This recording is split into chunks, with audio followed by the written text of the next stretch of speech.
Today, Top 30 is the only company in the world able to design, produce, set up and manage a top-level competition. Everything within the same company. Everything with the trustworthiness and professionalism that an official competition requires. Everything. Top 30. Top 30. The heart of climbing. At the North Face, we don't just test our gear. We prove it.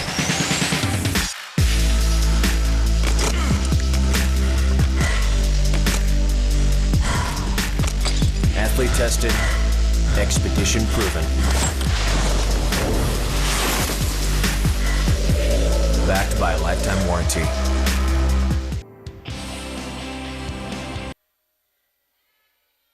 Go, John. Go, John. Well, welcome to day 2 here in Atlanta. I'm Daniel Finn and I'm joined here by the lovely Alex Johnson. She's going to be with me all the way through the day. So we have the privilege of having a technical commentator with us all the way through this competition. Welcome to the semi-finals here at Stone Summit in the US. Alex, good morning. How are you feeling? I feel great. I'm excited. We have a really strong group of climbers here today and I'm looking forward to seeing who's in finals. Grand, so we're going to move through and get things started with the semis already. Kyra has just come out. Kyra Kandi is now on the wall, so we'll take you over to all the action that's going on through the day and we'll join you in a few moments' time.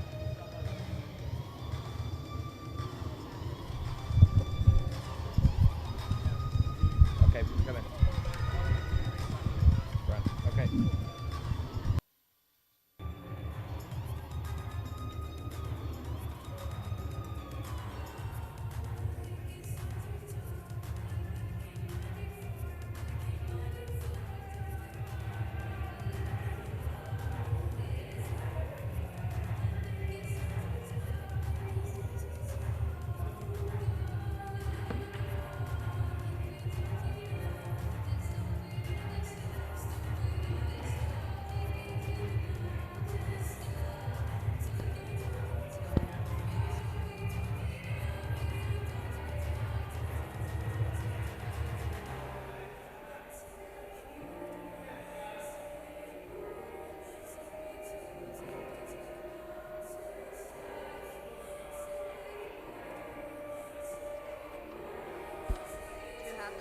Well, welcome. If you are joining us, good morning to you and welcome back to Atlanta. It is day 2 here and we have the privilege of being joined by Alex Johnson. Alex, good morning.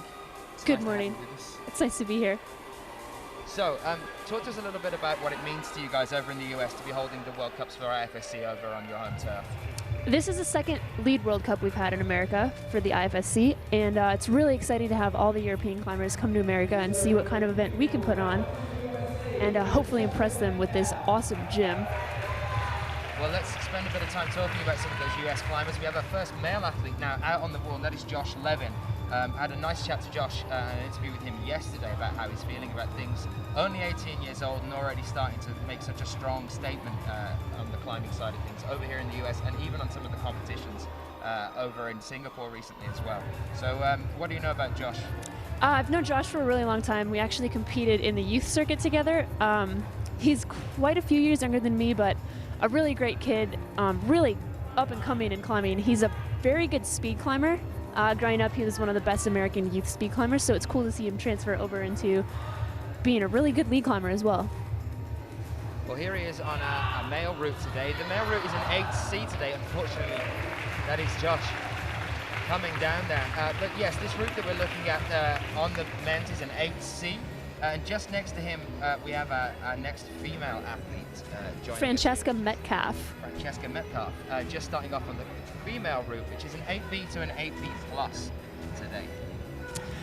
Francesca's been climbing for a really long time as well. I've competed with her all through the circuit. A very good boulder. She's done bouldering competitions and bouldering World Cups.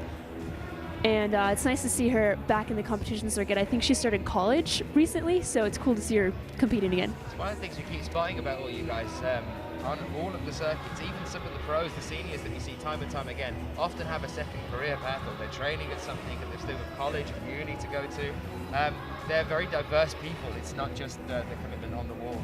And that's definitely the case for a lot of the Americans. I know that a lot of European World Cup climbers are professional climbers, like born and bred, raised, that's all they do, that's their life. And the American climbers have kind of a lot going on. Everyone's in school, they're doing other sports, they're going to college, it's kind of more of a hobby lifestyle than a profession. And sometimes I think that we're the underdogs in that case, but we seem to be able to hold our own pretty well.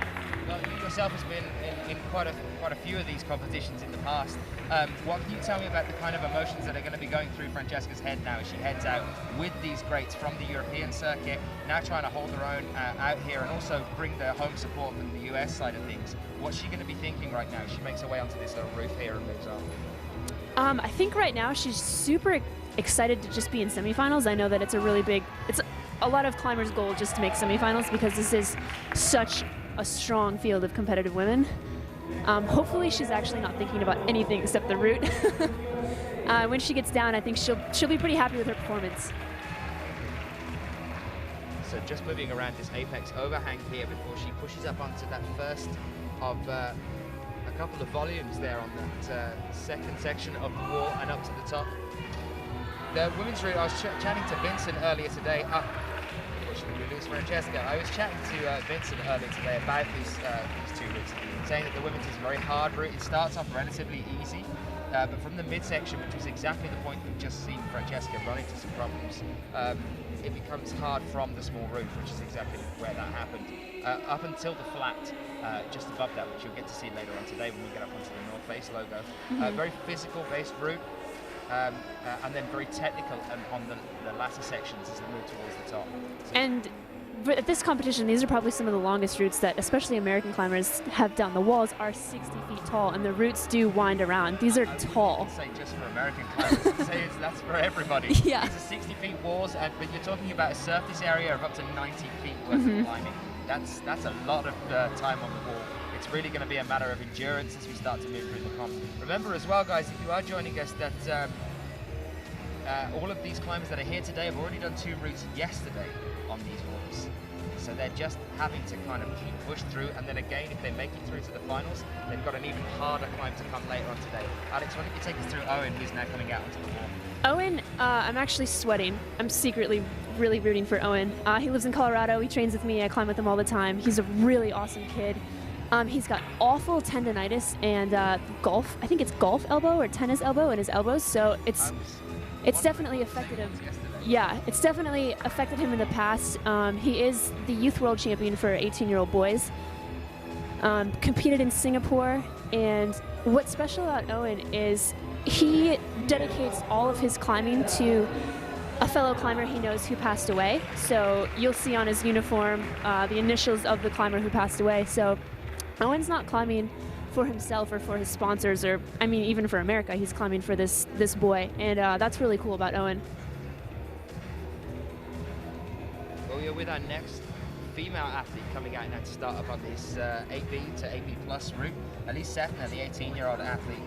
Now we saw her over in Singapore, and we've seen her yesterday twice come out and climb. I think there was a little bit of confusion yesterday because some people missed her climb. So here she is today, and you will get to see her again making it through into semis. Remember, we've only lost 12 people from yesterday to today. It's a shock that from going from a qualification day through to the semis, we only had 64 yesterday. Planned to have 69, then we unfortunately lost 5 US athletes by yesterday morning. 5, yeah, I can see the look on your face. We lost Daniel Woods. Where did they go? we lost Maddie Hong, and then there was quite a few actually. There was 5. Wow. So we went from 69 down to 64, and obviously we take 26 from each category through, so we've got 52 with us here today, which means that we still have quite a lot of the climbers from yesterday. If you are tuning in to watch those athletes, maybe you missed yesterday, you can get all of those replays online. Remember, they're on YouTube, on the IFSC's YouTube channel. You'll be able to find anything that you've missed, any of the action right on there, anytime you want to access that as well. But let's stick with Elise for now as she starts to move up onto this first third section of the wall. Only having cut 12 people at this event, it's definitely not the largest showing of competitive women, but still the strongest. I would say, looking at the running order, the only two strong lead competitors I can see that are missing are Angela Eider, current world champion, and Akio Noguchi, who's I think the current bouldering champion. Akia's second. Okay. So not a big field, but definitely still a strong field. We still have like the top 10, top 8 world ranked women here. So I think it's still going to be a really good show. And it gives a chance for some of the underdogs to kind of squeak into semifinals who maybe wouldn't normally. And there's a good point actually from Sheila in the chat room. Yeah, we've lost Momoko Oda as well, which I would say is definitely another one that's kind of powering. She didn't show up, or was she late for ISO or something? She's not here. Okay. So we're talking about missing some of the big guys. Momoko Oda, only like 18 years old, just coming in from the Youth Cup over in Singapore. She took gold there, so she's currently the Youth World Champion of lead climbing, and she's not made it over here, unfortunately. So that is a shame. Noah Ridge, sorry, go ahead. Noah Ridge is on the wall for the boys. Noah is actually from my home gym, so it's really exciting to see Noah climbing and qualifying for the semifinals. It's been really cool to see Noah. I've known Noah since he was like 9, so it's been cool to see him grow up and start doing super well in these adult comps. So this male route that we're looking at Noah on at present, that's an 8C, and it's kind of a very equally spread route. It's a level of difficulty and maintains that all the way through to the very, very top. And there's only one point actually where it's going to step up, and there's a black sloper hold right at the top of the wall. And from that point on is where you reach the difficulty. There's a couple of pinch holds on there. And talking to Vincent, the head center, about that earlier today, he was saying that's where he thinks the endurance is really going to come in, because those hands are starting to ache. And the further along in the running order we get for the men, the higher these boys are going to get. The people coming up, for the guys coming up are Jakob Schubert, Ramon Julian. Like, these guys have been competing for years. They have endurance that never ends. So it's going to be really cool to see them getting to the top of the wall and starting to really let their claws out and fight for it. Well, we'll stay with Noah for a moment now while we wait for our next female athlete to come out. We can see Elise is just getting debriefed, as it were, before we bring out our next athlete. Noah now moving over to the first major overhang on the wall.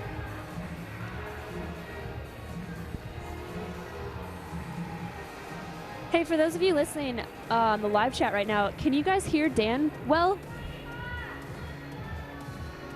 Mike, I faded away. Okay. We're working on getting Dan's mic fixed, so for now it's just me. Still hanging with Noah here, and I think another Canadian, Aima from Canada on the wall for the women. Noah sticking up strong here.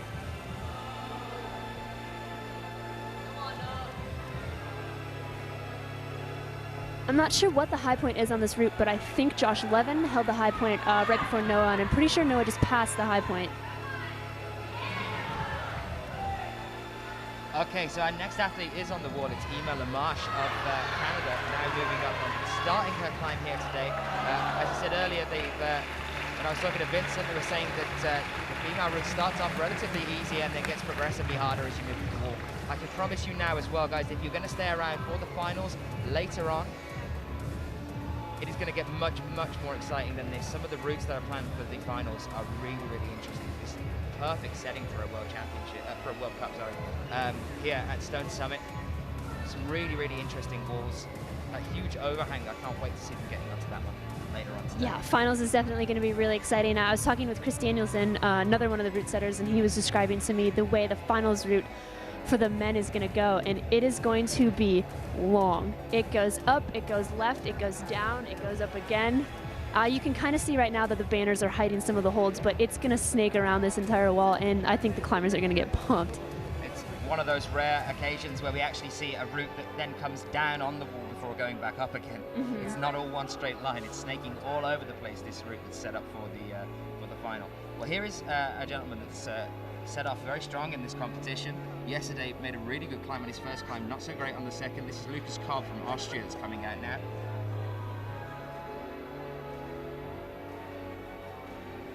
A 20-year-old athlete, Dornbirn. Most of his previous results are all on the European Youth Cup in the male juniors section, but he's also got some male UK and male UP competitions as well. If you are joining us, very good morning to you. Welcome to Atlanta. We are over here in Georgia in the US of A. My name is Daniel Finn and I'm joined with Alex Johnson all the way through the day today. So any questions you might have for either of us in the web feed, do get yourself into the chat, send them in, and we'll do our best to find answers for you. And I'm sure that for most of the things that I haven't got a clue about, Alex will be able to back us up on that one as well. And if we don't know, we will make them up.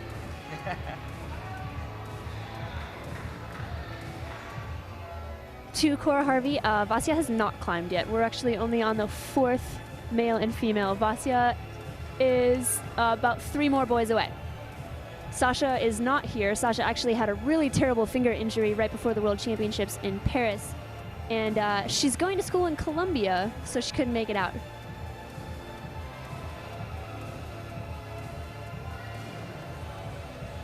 Scott, do not stress. I have had the barbecue. It's fine. It's all going to go well. And the fried chicken. And the fried chicken. Live on that stuff.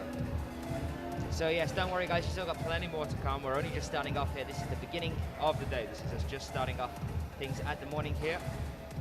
Sasha, yeah, as we've said, is unfortunately not with us.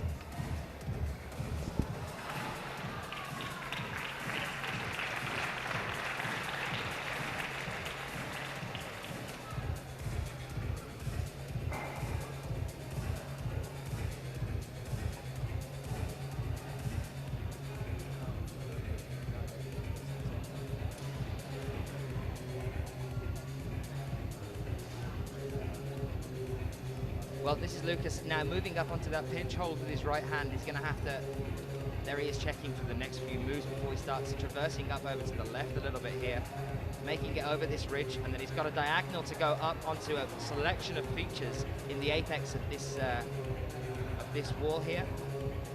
It's a very similar route to what we saw yesterday in one of the qualifications actually. They've just changed a few of the holds on the wall, added a couple more volumes. But as I've said, it's worth remembering that these guys have already climbed 2 routes yesterday, so they're going to be pretty tired right now as they move into the semi-finals. And then on top of that, if they make finals, if they get one of those all-important 8 places for the finals, they then have to climb again later on today.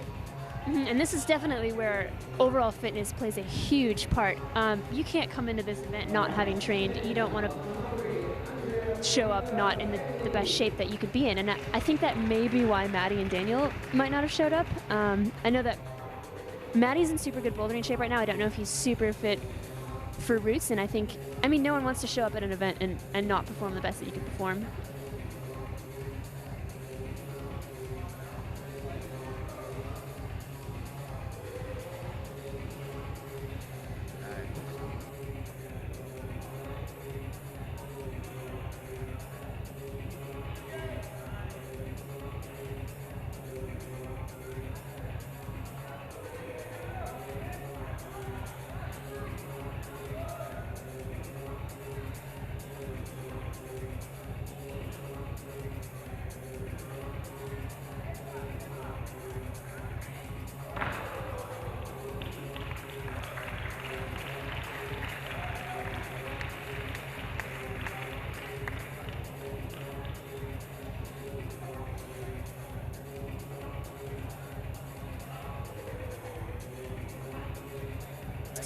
Katharina Posch for the ladies, Jakob Schubert and Maria Lechner for the boys, and that's just lead. And in the bouldering... Alex, I think they might have lost you there for a moment as you started talking about how strong the Austrian team was, because I was just playing around with the mics. Hopefully everybody can hear me now.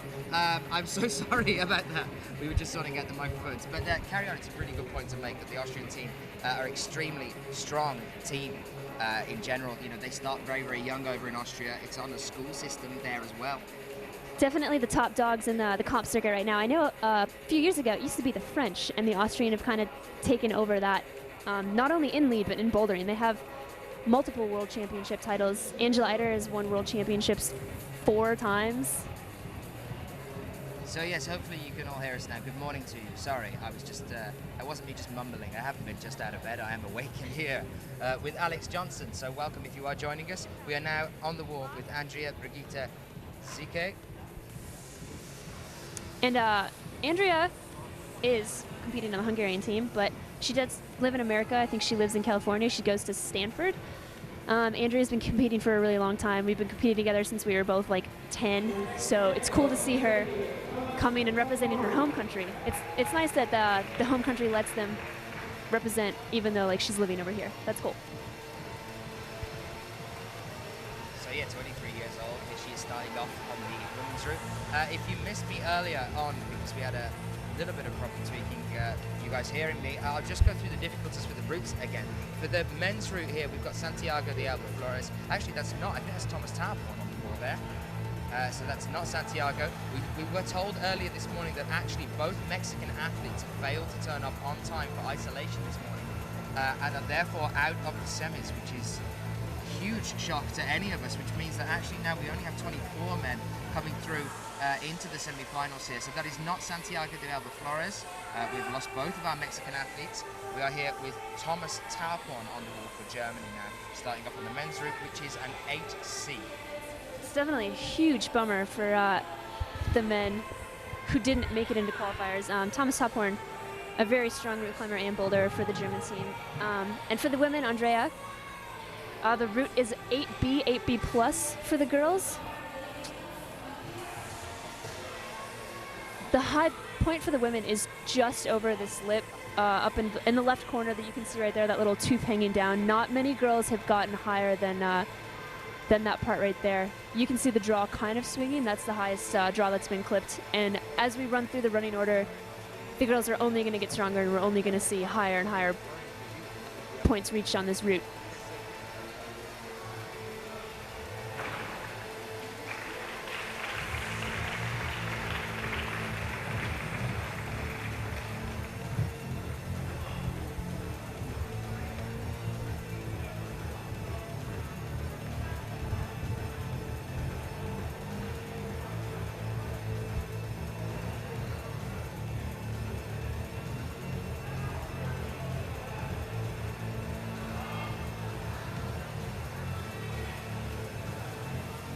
That's a high point for Thomas Tarpon on the route. That's the highest that a male has climbed. It's just reaching up on the 34th hold now. If you can get a second hand up there, as it is a double hold. There it is. There's the 35th now. Moving in through that apex on the roof here. So yes, questions in the chat. It is 8 through to the finals. And a huge amount of support down on the ground now as Thomas starts to push his way up here. We could possibly be seeing a dark horse here from Thomas. A very good effort from Thomas. Fingers of steel. The holds up on that red volume light there are really small from where I'm sitting. Definitely not something. Really well in bouldering so far this year, so he's going to be able to. It's definitely one of those things that he's been working on. He's definitely staying power on the crimps and the hard and more bouldery-based moves. You can see there his legs are starting to shake already, so maybe that's an endurance thing. I don't know. I don't think we've ever figured out why climbers sometimes get Elvis leg, if it's nerves or if it's just you exert so much physical energy in such a small amount of time that you just drain yourself. I thought you were going to say, is it nerves or is it flair? They just feel like they want to just style it out at the top of the wall. They're getting the Elvis legs out.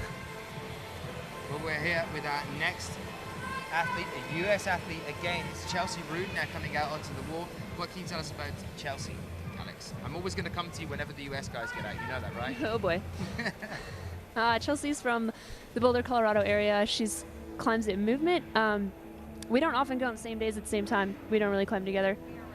So I'm sure she's in general good fitness. We'll see.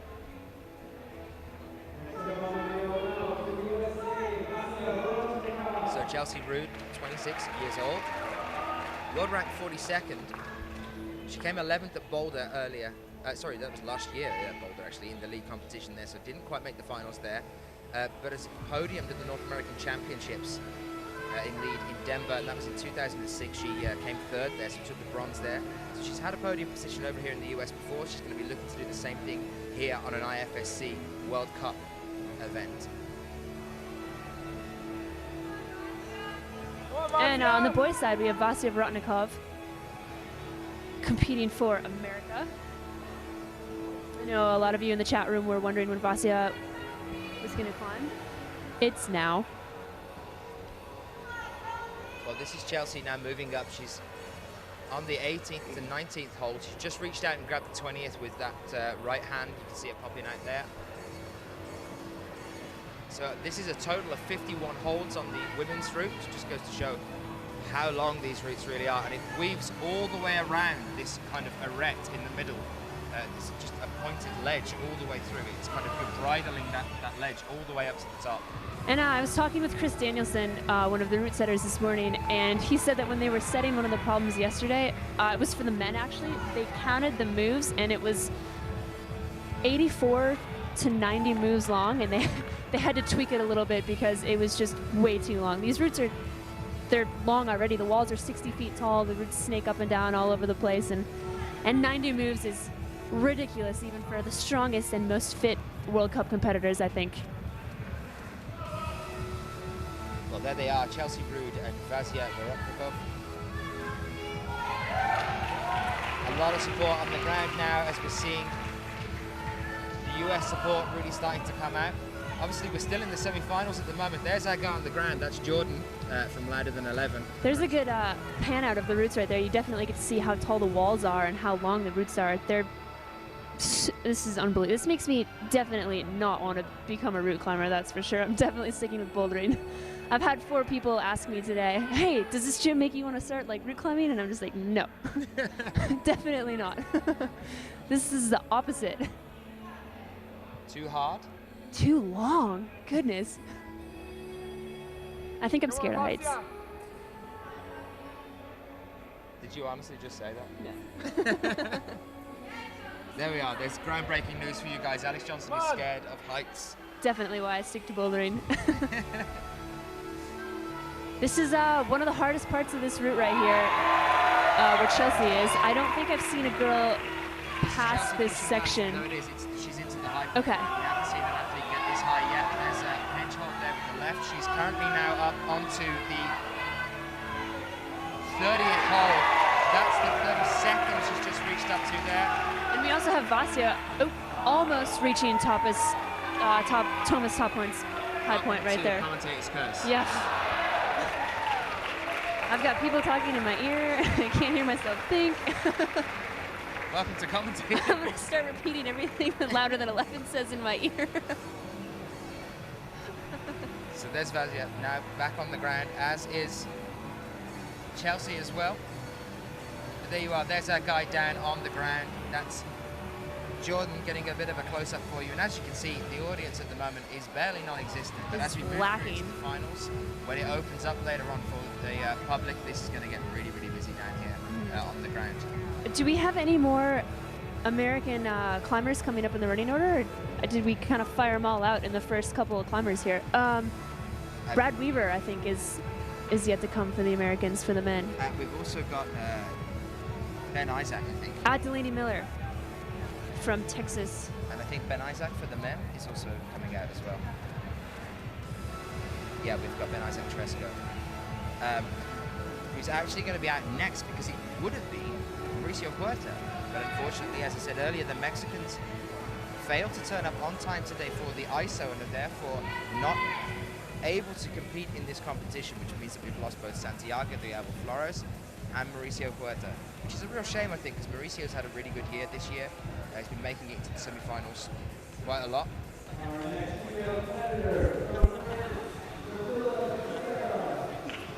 So this is Matilde Becerra.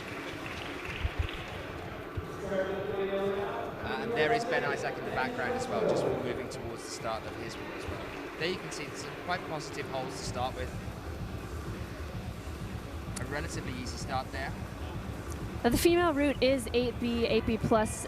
Definitely gets hard in the middle where we saw a lot of climbers get right over that roof there and fall at the crux. It's a very physical route. It does start out easier in the beginning and then gets really difficult in the middle. You can see the pinches there.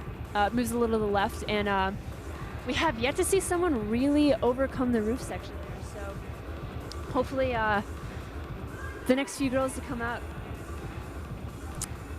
trump that roof there. Well, Matilde is 21 years old, so she's world ranked 26th, and of her 12 best results, not one of them is below 12th. A couple podium positions in there as well in the female juniors lead, one in Kaliningrad in Russia, a second place position there, and also a third place at the female juniors lead to the European Youth Series in Imst in 2010, and also a third in Veliko Tarnovo in Bulgaria in 2010 as well.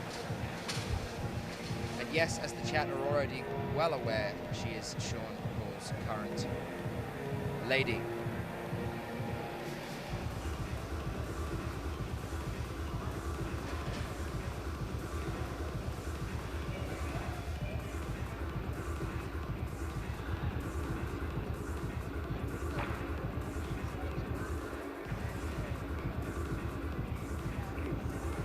So there has been Isaac. I think he looks a little disappointed with this performance. I know that he fell significantly lower than some of the climbers before him, and I know he doesn't know that, but I mean, he can probably feel it. He looks bummed. So we're here with Mathilde Becerra. She's going to be quickly approaching this first smaller roof section that we've just seen our last athlete, Chelsea Root, start to push into the lead on. Chelsea currently standing in first place at the moment. She's reached the highest point on the wall. But remember, the one thing that is important to keep in mind with the semi-finals here is that we actually start in reverse order. So the athletes that achieved the greatest score yesterday in the qualifications are going to be coming out last. So we start with our lowest ranked athletes and then move up to the guys that have done well in the qualifications. And it's worth bearing in mind as well that quite a lot, especially in the men's group, have two tops. And that's definitely why you see higher and higher high points on these routes being made, is that each climber coming out is ranked higher than the climber before them. And the French are definitely have been known in the past for their technique, so you don't really see them cutting their feet very much. They definitely try to keep their feet on, especially in overhanging sections like that.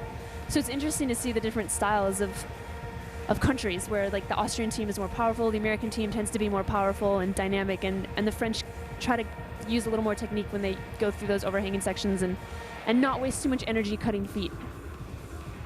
Well, this is Kim Jabi, I believe, coming out into the wall now for Korea.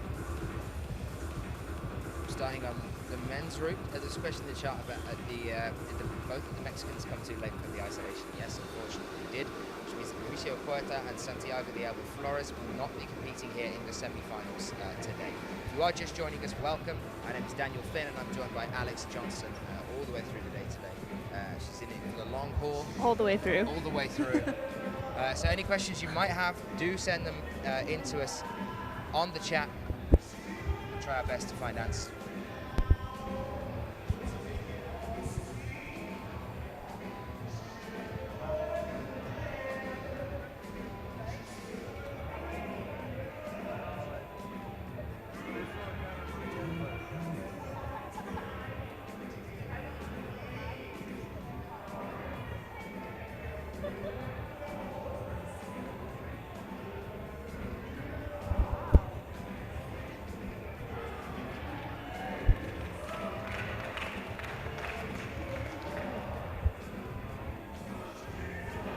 So yeah, there is Kim Jabi coming out now.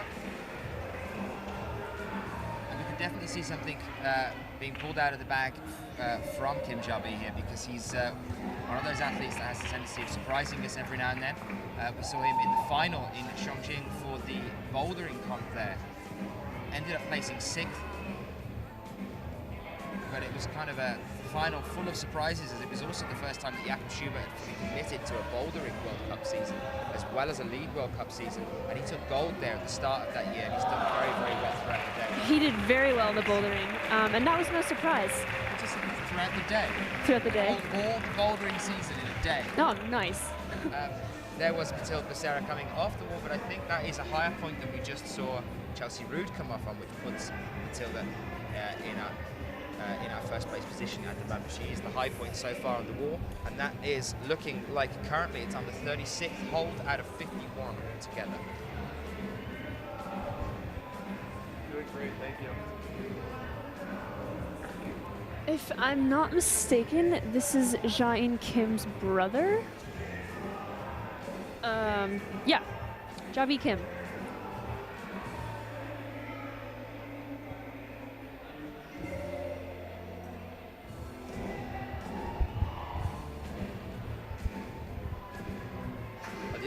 bear in mind, you are joined in the chat room by Sheila as well. The other thing to bear in mind about her is that she's been commentating with us. She was my co-commentator in the World Championships in Paris recently and also in Briançon this year. Oh, what a surprise. Kim Jabi coming off at that point on the wall there. I did not expect that to happen at all. I thought he was going to stay a little bit longer than that. I think even he was a bit surprised to come off there.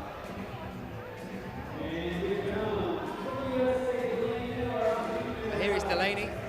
So we go back over onto the female route as well now as our next female athlete comes out. It's Delaney Miller. Tell us about Delaney, Alex. Delaney is a young athlete. She's from Texas, coached under Kim Puccio. Youth world champion, I believe. I know what you mean about the Sorry. better than 11 guys. All I hear is just talking in my ear.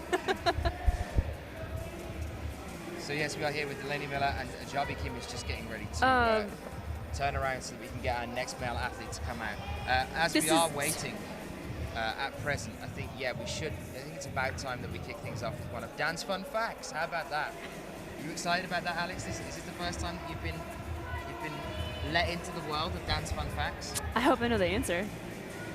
Well, here we are, guys. Here's a Dan's fun fact. I know you know this one already because I talked about him yesterday.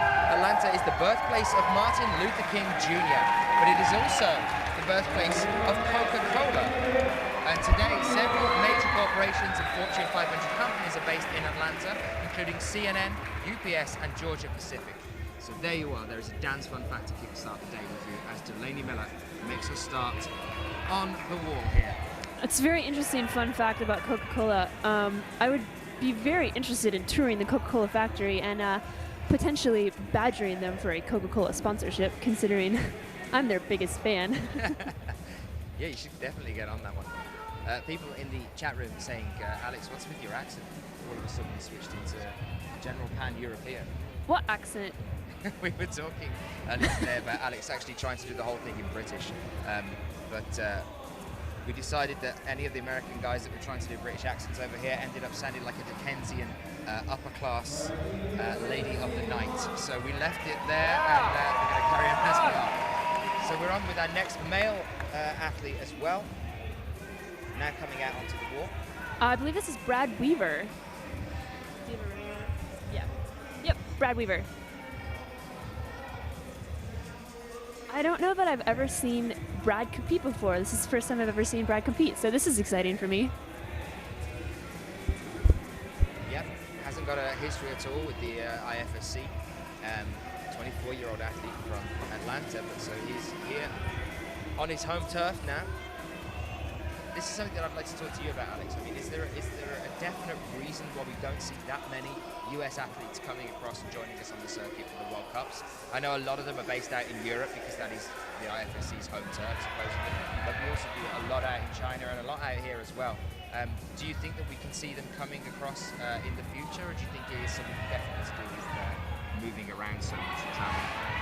I know that there are a lot of competitors with an interest of trying to compete in the entire World Cup circuit, but it is a long season. There's a lot of traveling. The competitions are hard. They're not only physically draining, but like really mentally draining to try to be on your game, like World Cup level every weekend. And with such a long season and so much traveling, it gets really expensive, and we don't have the funds with our federation. I think America, Canada, and Great Britain actually have the least amount of help from their federation and their government, so it's a lot harder for us to travel to these events, and a lot of American climbers are much more interested in outdoor climbing, trying to like push yourself on the outdoor climbing instead of the indoor comp circuit, and Americans are definitely interested in going to the comps. They're fun, we have a good time.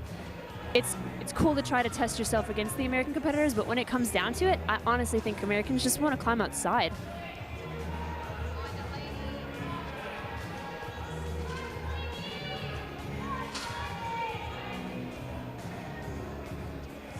Two Americans on the wall right now, Delaney Miller and Brad Weaver.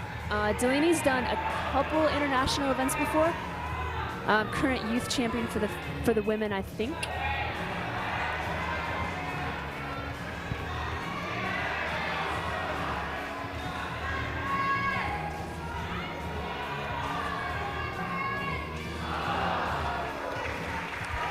Not a bad effort by Brad Weaver there. Almost tying the high point for the men. He was at hold 34. A lot of the men falling in that area. Not Thomas Tophorn, I believe, is the only male competitor who has even reached the red volume. So looking, yeah. Attention to now is Delaney Miller pushing up towards the high point.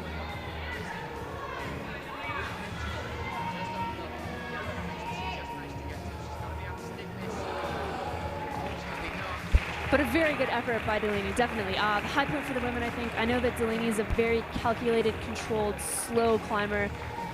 Very static, very strong. So she's definitely been working hard. It's cool to see her get a high point there.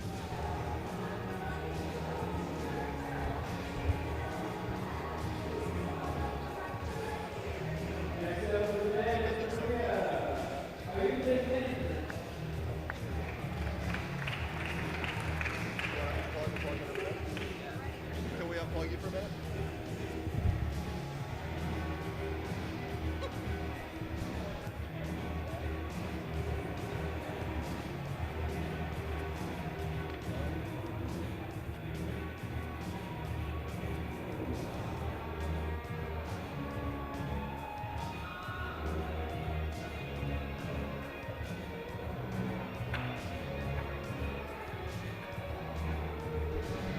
Okay guys, so do not fear, we are getting the sound sorted out for you in just a few moments' time.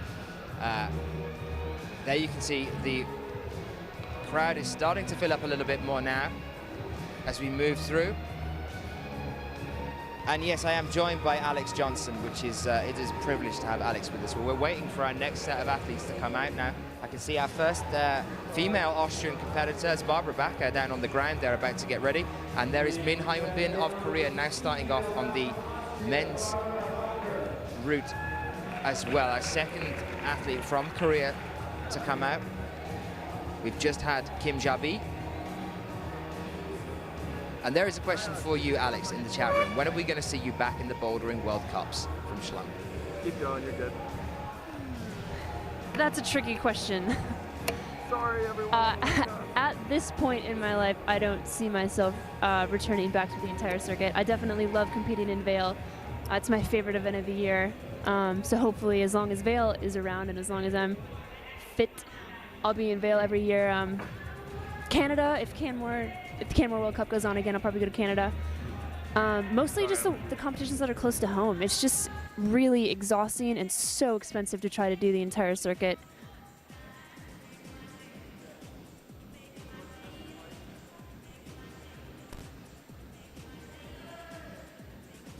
Well, yes, that is Barbara Backer on the left-hand side of your screen right now, and Min Hyun-bin on the right. Don't worry, we haven't just had some crazy thing happen here. It's still Min Hyun-bin on the right-hand side and Barbara Backer on the left. Nice. Yes, Barbara is definitely one that we can see pushing her way into the finals. She's a she's a veteran for sure. She's been competing for a long time on the Austrian team. Barbara is more of a lead climber in the Bacher sisters, and her sister Sabina, a boulder.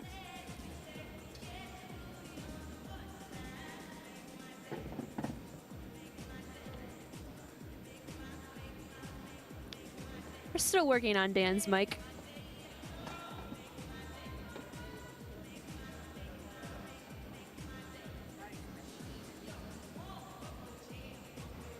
There we go. We fixed the names for you guys down there. We got Barbara back on the left, and Barbara Backer on the left-hand side, Min Hyun-bin on the right, and Min shockingly coming off on the exact same point, more or less, that we saw Thomas. I think Thomas actually managed the next move, but didn't stick it, so he will definitely have got a plus on that one, and I'm not entirely sure whether Min will receive a plus for that.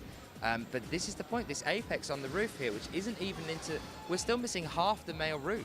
We haven't seen anybody get up into the higher section of the wall. And actually one of the things that when I was talking to Vincent, the head route setter, about earlier today, he was saying that actually it stays on a level of difficulty all the way up to a black sloper hold that we haven't even seen yet at the top. And that actually when the athletes are hitting the black sloper hold, that's when it's supposed to get really, really hard. I mean, of course, they're difficult routes anyway. This is a World Cup. They have to be extremely difficult routes. But it's interesting that we haven't seen any of our athletes hit that point on the wall yet. And we have had the likes of Min Hyun-bin, who frequently makes finals.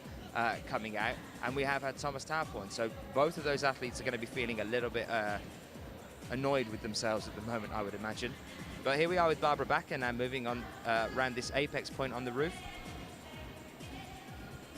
I'm definitely expecting Bobsy to get at least close to the high point of Delaney. She's a veteran competitor, been competing for a very long time.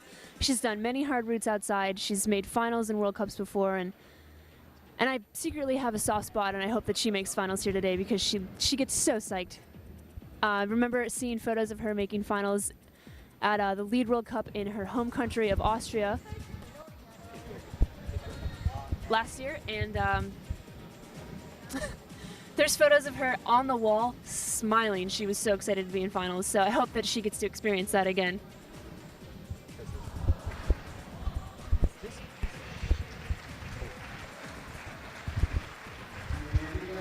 How's that? How's that? You testing?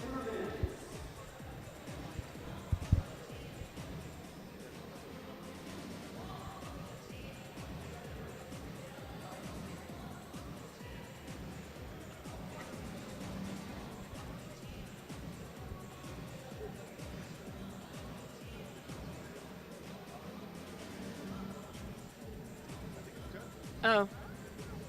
See what people say. Testing, testing. Those of you in the live chat, how do I sound? No.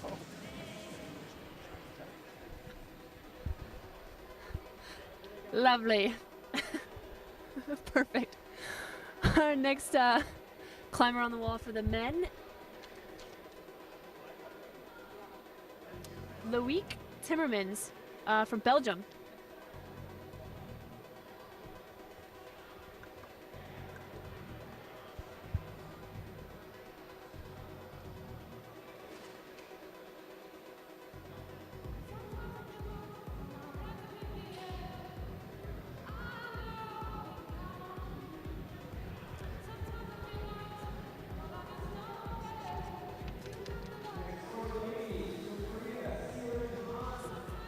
Coming up for the women next is Suran Han from Korea, born in 1992, another very young competitor. We have a lot of really young competitors at this event, some born in 1993, some born even in 1995. And a really big spread. We have 1984 up to 1995, so big differences in ages here. So it's cool that some of the older veterans can kind of stick it out with some of the young guns.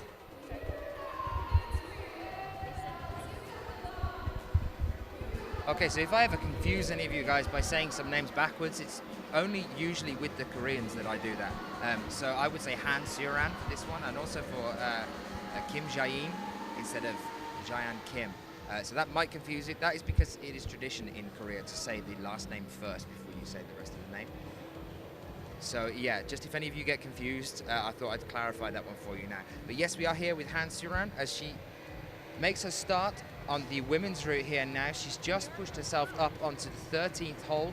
She's going to have to start moving around onto this point on the apex, the arête, bridling this route all the way up, more or less. A lot of crushing going on this female route.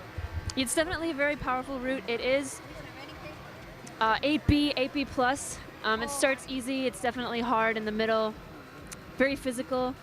The roof section has been giving a lot of girls a lot of trouble. We've only seen Delaney Miller really kind of conquer the roof section and get on to the more vertical section. She's still holding the high point in this competition from the United States. I think it's Chelsea, actually. I think Chelsea's the one that was. I think Chelsea actually made it up to the blue pinch, and Delaney just fell short of that a few moments ago.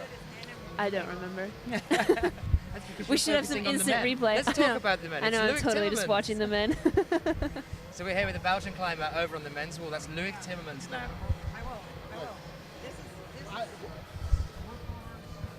So Loïc Timmermans moving his way up this men's route that, as I said before, is supposed to stay on a relatively equal level of difficulty until a black sloper hold at the top. Let's see if Loïc is going to be the first man to allow you to see that black sloper hold and to see the upper section of the wall, because it does get more and more interesting as it gets to the very top, and hopefully we're going to be seeing that as some of our other athletes come out.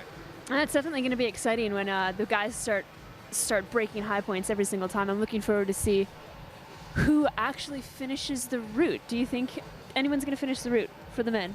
Absolutely. I do not doubt that for a second today, especially when we have such a strong set of guys towards the top of the men's lead results list.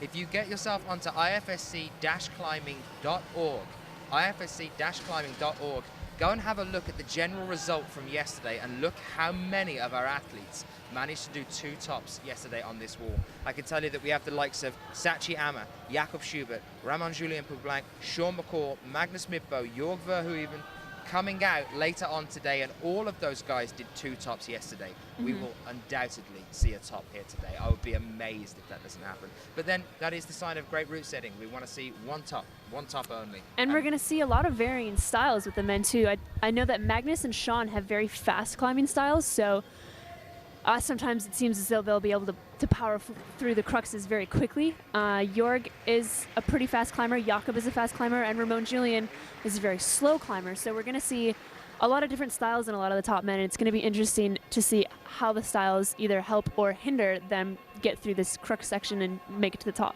Did you manage to catch the finals when we were in Briançon this year? No, sorry. Catch the finals in Briançon? Because this is one of the interesting things that Jakob has kind of become a relatively quick climber, but it seems like he's kind of had to do it to himself. When we had him in the final in Briançon, he actually timed out. Really? Longer than 8 minutes. It was a long route, and that might be something worth bearing in mind, guys, here, is that actually these are probably longer routes than we saw in Briançon. We had the huge wall that we used there in Briançon. Actually, the route was very snaky, very windy. We did come back down again before going up to the top of the wall, but nothing like this. You know, it wasn't a 60-foot wall. They weren't 90-feet routes. And Jakob Schubert did time out. So let's see what happens as he comes out later on today. And I definitely think that being a faster climber does benefit you, especially when it comes to really long routes like this. And if you only have 6 minutes, today I think they have 8 minutes. Or for finals, they have 8 minutes. I know that Magnus and Sean have always been really quick climbers. I think it's a confidence. I think they just have this confidence in that they know that they're going to go for a hold and they're going to stick it. So the faster they go, the farther they're going to get. Well, guys, an incredible effort there from Han Suran as she was pushing herself into the top ranked position so far today. Han Suran now holding the benchmark for these other female athletes to come out and beat. She managed to get past the blue pinch hold there on that roof before moving on to the top section of the wall. Didn't quite make it there, but a great effort, and that puts her at the present in first place.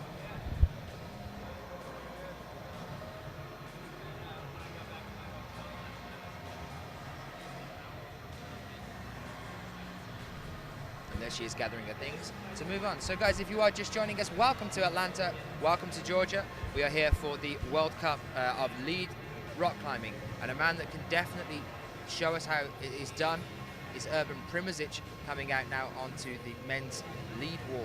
Him and Domen Skofic are two to definitely watch out for as we start moving through this one. Very young athletes, just pushing themselves onto the circuit.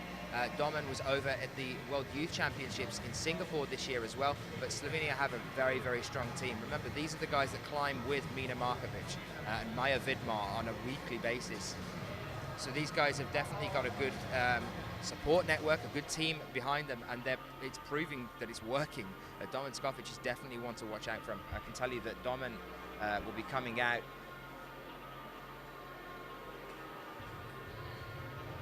two climbers after Urban coming out on the wall now, but the man that's sitting in between them is Ramon de Grange. So that just goes to show what kind of athletes these young Slovenian guys are really turning out to be as they move in and start pushing into the senior circuit. And you can see that Urban has chalk all the way up, practically up to his elbows, and that could be in preparation for the big slopers and the volumes that are to come. Chalking your arms up in case you have to wrap your arms around one of the slopers or one of the volumes. Well, another one we can watch out for as well is Christine Schranz. I mean, you were saying earlier this morning as well. Who did we have come over? Was it Jordan earlier?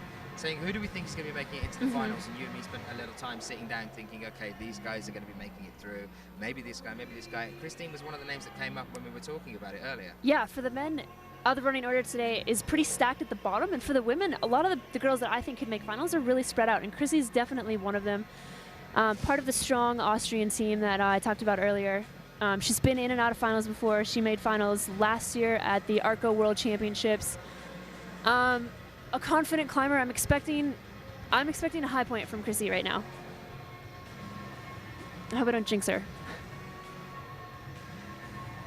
Well, let's hope that she manages to do just that. And I can see Heiko just a few moments ago. He's just up here on the balcony where we are with his camera, as he normally is, filming everything, making notes and getting ready and planning his speeches for when they get off the wall, I'm sure.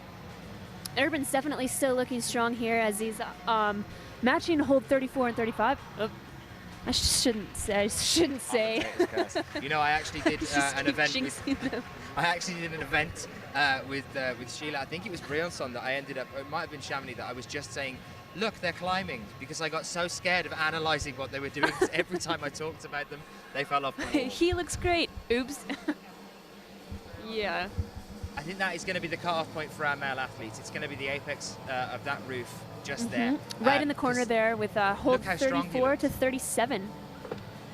Chrissy's still looking very strong.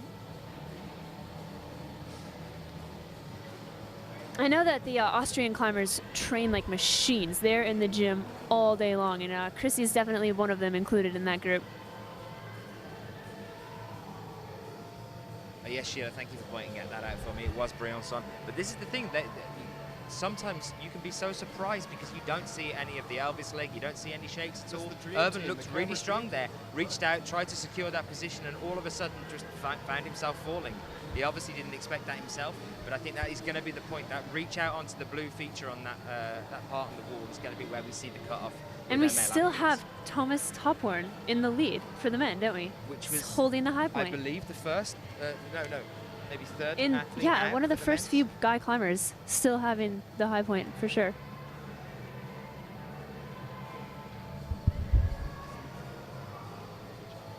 And now we have one of our route setters, Brett, I believe, fixing a spinner. They're either cleaning or fixing a spinner, doing a little maintenance on the men's route there. So a question for you guys now in the chat room. Which of these two routes, if you could choose between the two of them, would be the one that you wanted to climb? The women's route's got a really interesting thing going on about having to crush up that arête side and then that mini little overhang, and then this point that we're now seeing Christine Schranz on with these two volumes on the wall, moving into some pinch holes that make it start to get a little bit tricky. For the men's, it's all about that apex with the volumes, and we haven't even gotten to the slopers at the top part of the route yet, so we haven't even seen that. But for now, which is the one that's getting your blood boiling? Which one do you think you want to be attacking if you could? Not trying to jinx her, but Chrissy's definitely still looking confident and strong here. This is the section of the route, I think, where the girls start getting really pumped. There's big fat pinches. Chrissy's moving really well, and the men's route is actually being cleaned right now. They're not fixing any spinners. They're halfway through the men's, so I think they're brushing. Again, the blue pinch. That's exactly the point that we're seeing these guys go.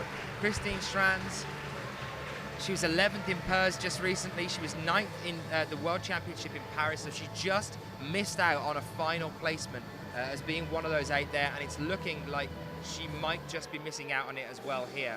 But let's see whether, as we move through to our final section of female athletes coming out to compete, which of them actually managed to get past that pinch hold. I think we might even see a bit of a surprise from some of our male athletes as well. If they don't judge that reach out onto the blue feature right, it's been bringing off some really good climbers so far. Let's see whether it happens to them. Mm-hmm. It definitely is going to come down a lot to route reading skills, I believe. I'm not sure exactly how they read the women's route, if you're supposed to cross from the yellow pinch to the blue pinch, or if you are supposed to go up to the right crimp and Gaston out left and match the blue pinch. Some of the more powerful climbers might try to just cross and power through it. I know Johanna Ernst is a very powerful climber, and she might try to do it the powerful way. And for the boys, we've only seen one male competitor even get to the volume and hold those crimps, and it's Thomas Tophorn, and he's been known for being extremely, extremely strong on really small crimpy holds like that. And because so, he's a boulderer. yeah, He spends exactly. his time bouldering, you know. But then this is where we start to get interesting, because we have some boulderers here joining us for the men's final. We've still got Jakob Schubert, which is now, I would say, a boulderer as well. Sean McCall's about to come out, and he's had a fantastic year this year. We were saying one of the exciting things about Sean in this competition is that he hasn't so far had a gold medal. I mean, he's had the overall championship title this year, but it's still not a gold medal from a single event. So he's been second and third and on and off the podium multiple times for years, and he is a youth world championship. I believe he won in Bulgaria in 2003, or possibly the year before. So Sean has won a gold, but only in the youth, and I'm secretly pulling for him to win a gold in the adult World Cup. Like, it'd be really cool to see him win here.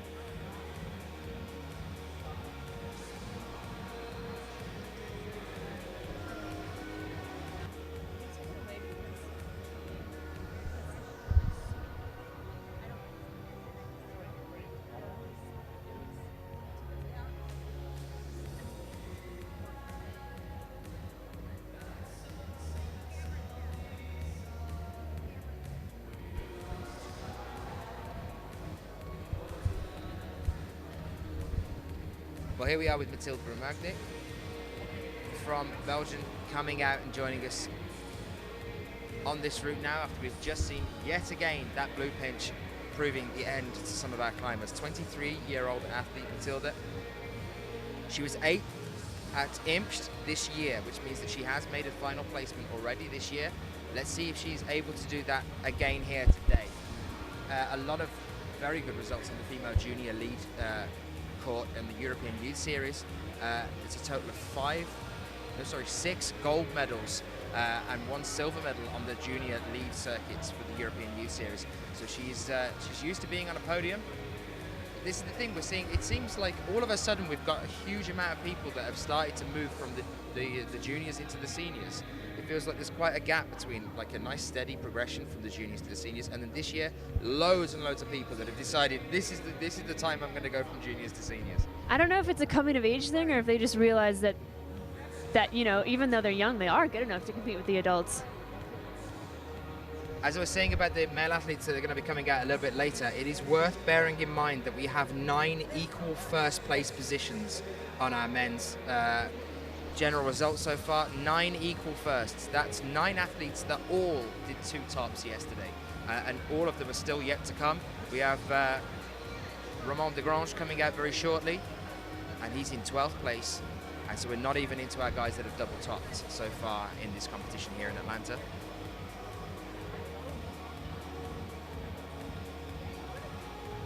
Question in the chat room about which one do I like more, bouldering or lead?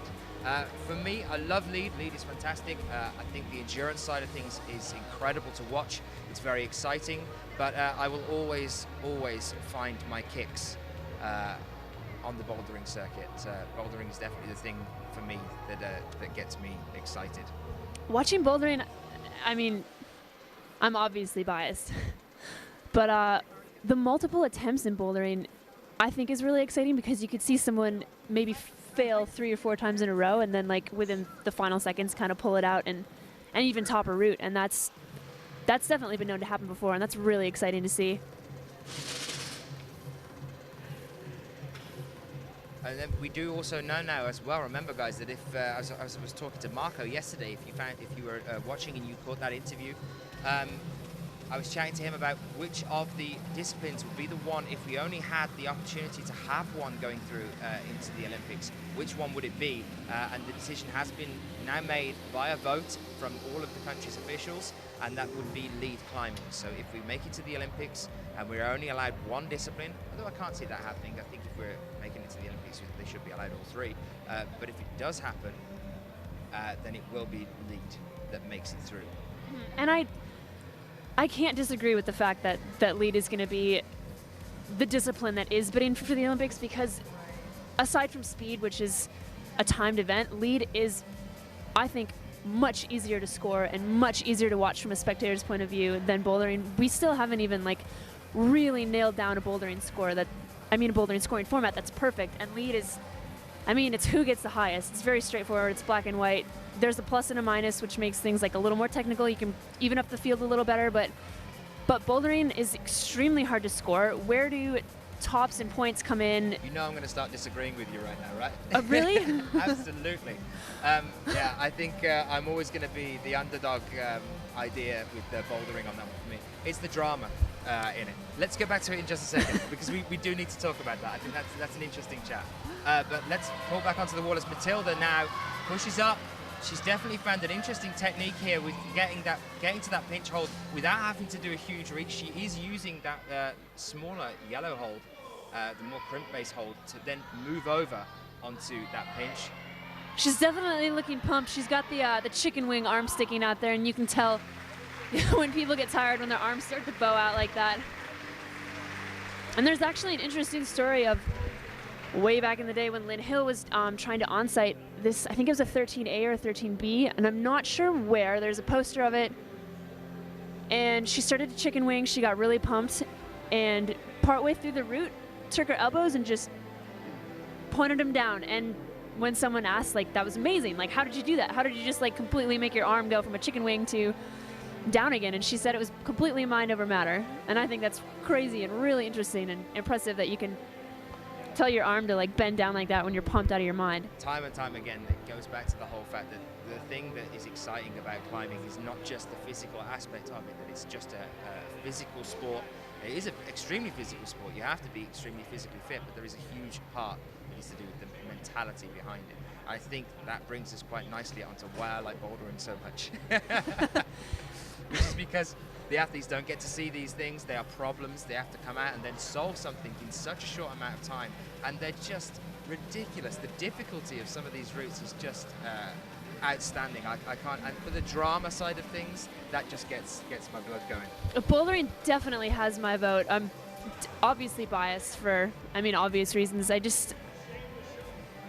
From a spectator's point of view, it makes sense that bouldering wouldn't be in, because a USA climbing scoring format differs from IFSC, and it's hard to decipher which one's better, which one actually shows who the better climber is. And as much as I wish bouldering to be in the Olympics, as much as I think it is a really exciting sport to watch, I think lead is easier to score and therefore would have a better shot of winning the bid.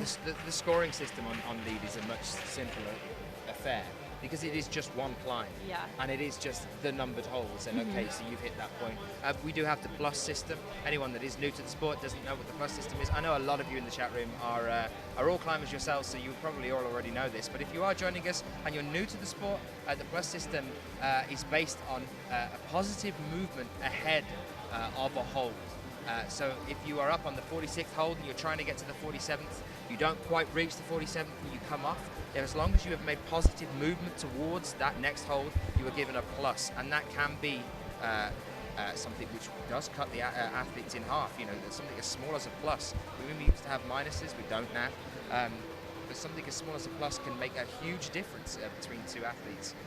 And definitely something to be taken into consideration is the plus and the minus. That breaks up the field so much more than just points per hold, because you do have competitors jumping for holds or touching holds, or I think someone who jumps to a hold and slips off of it, as opposed to someone who doesn't jump for it at all, it should be scored higher. And it's to me that's obvious, but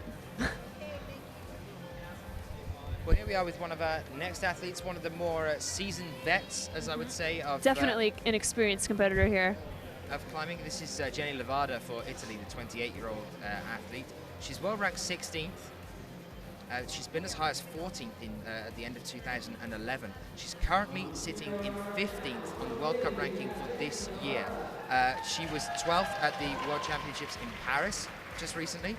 And what's great about the last final that she made, so just briefly, the last final that she made is interesting to note, was actually in Amman in Jordan last year. So no final at all this year for Jenny Levada. What's interesting about Jenny is that she's a very talented all-around climber. She competes in the entire bouldering circuit, she competes in the entire lead circuit, and she's an ice climbing competitor as well. So she may not be in finals of all of these events, but she's definitely competing in bouldering, lead, and ice. And you don't see a lot of competitors that do all three events like that. One that comes to mind was the late Chloe Graftio of Belgium, competing in bouldering, winning World Cups in bouldering, doing very well in lead, and competing in ice as well. And it's cool to be so diverse and so well-rounded in all the sports like that.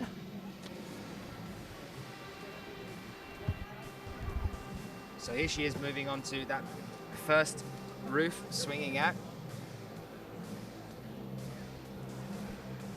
You see, stretching out arms already here. The length of some of these walls. Worth bearing in mind that on a lot of the World Cup walls that we've been at before, she would be right up towards the top of the wall right now. In fact, I would probably say that the blue pinch that we were looking at would be roughly the height of a finishing move on a lot of World Cup circuits. And here it marks just over halfway.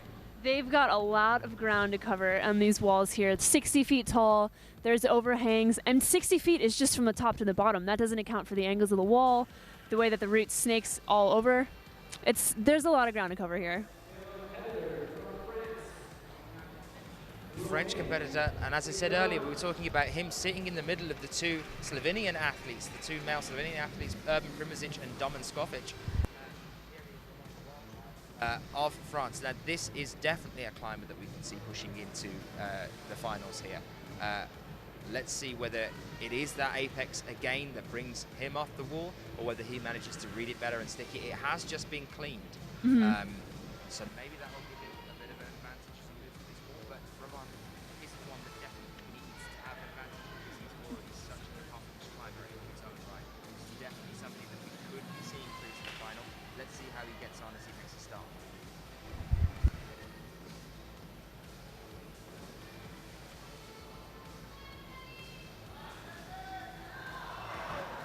Jordan coming in for reaction. She's pissed. It's perfect.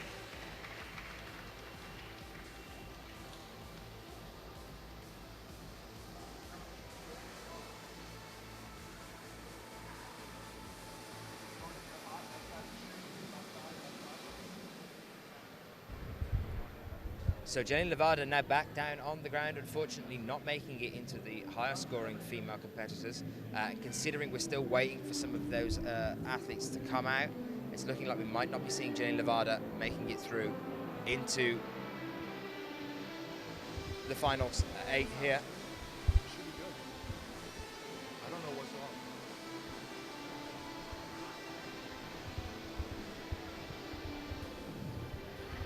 But yeah, we've still got so many strong climbers still to come. I mean, Magdalena Roek is about to come out, just to start us off on one of those climbers that is very strong. But we've also got climbers like Evgenia Malamid coming out, Johanna Ernst, Dinara Fakhridinova, Kim Jain, Katarina Posch, Maya Vidmar, Ellen Janiko, Charlotte Durif and Mina Markovic still yet to come out on the walls. So it is looking like, unfortunately, we probably won't be seeing Jane Levada in the final here. But Romain Desgrange, the man of the moment, just passing the donut there. Let's see whether he's going to be able to fly ahead and make his claim on one of those 8 places. Definitely looking forward to see if he can get past this volume section here. So far, Thomas Tophorn from Germany is the only one who's been able to get through this volume, not even through, but onto the volumes at least, and we'll see what this French climber can do with these small, crimpy holds. And he's not quite tied the high point, but still looking strong. I believe that's the high point right there, and you guys might be able to hear the crowd reacting. Definitely hear the crowd picking up behind this climber, and there you are, exactly what we just said. He is the man to watch out for here. And this is what Dan and I have been talking about. As the running order goes down, we're going to see higher and higher high points on these routes as the climbers get stronger and stronger. They are coming out in reverse order. It's lowest ranking to highest ranking, so a blast to worst. I mean, blast to first, I guess. So the more climbers come out, the higher we're going to see them go, I think, and he's doing a stellar job. Well, Roman is now approaching the point that I've been trying to talk to you guys all the way through the day on. So how exciting is this going to be coming up? The large black sloper volume just above his head. You can see it there, marked on your screen as the 19th hole from where he is. There are the results from where Thomas Tophorn, Loic Timmermans and Brad Weaver were previously holding the records on this route. But now, look, Romain Desgrange proving why he deserves to be known as one of the best lead climbers in the world. never ever rule him out as making his way into one of those 8 places. And now he's resting on that sloper hold that I was talking to you about. This, from now on, is supposed to be the point that this route gets harder. So it wasn't the apex. It's harder. The apex was not the point that apparently the athletes were supposed to be coming off on. It was actually from this point on. There's some more pinches coming up just above his head. You can't quite see them yet. But let's get some support in the chat room right now as Ramon sits there with a nice little heel hook, trying to figure out how he's going to move up from here. Thank you, Nana, for a cry of LA.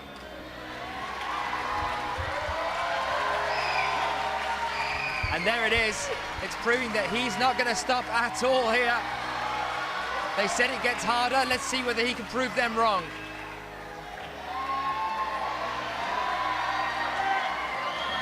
He's got the chicken wing going there. Oh, so unbelievably close. He looks angry, but that was fantastic. I mean, it's heartbreaking, I guess, to fall off the finish hold, but he's got the high point by like 30 feet. So he shouldn't be bummed. There's quite a lean out on that overhang, though. I'm thinking maybe he was thinking I should have pulled in a little bit more before I went for the dyno. It's brought him off from the wall, but as you're saying, absolutely, look at that. What an impressive push forward from where we saw our cutoff point earlier. He's basically done half the wall again compared to what every other athlete so far has done. So there we are. That is Ramon de Grange. And if we're seeing this sort of success from the men's route this early on, we still have 11 more male competitors, and 9 of them are all tied for first. We're gonna see. We're gonna see some impressive things. I definitely think we're gonna see some tops from the men here for sure. And the women, I mean, hopefully, there's still like 20 more feet to go for the women. I mean, no one's even gotten past that big blue pinch. Ramon de Grange, 29 years old, world ranked 5th. Currently on the World Cup ranking for this year, he is in 4th. And at the end of 2011, last year, he was in 5th as well. He was 3rd just recently in Perth, took the bronze medal there, made the World Championship final in Paris and ranked 6th. But look on his results for the past couple of years, all of them are finals places. All within the top 8, placing it in the finals. I know a lot of you, there's Tom there in the chat room asking about Urban Primožič and his score.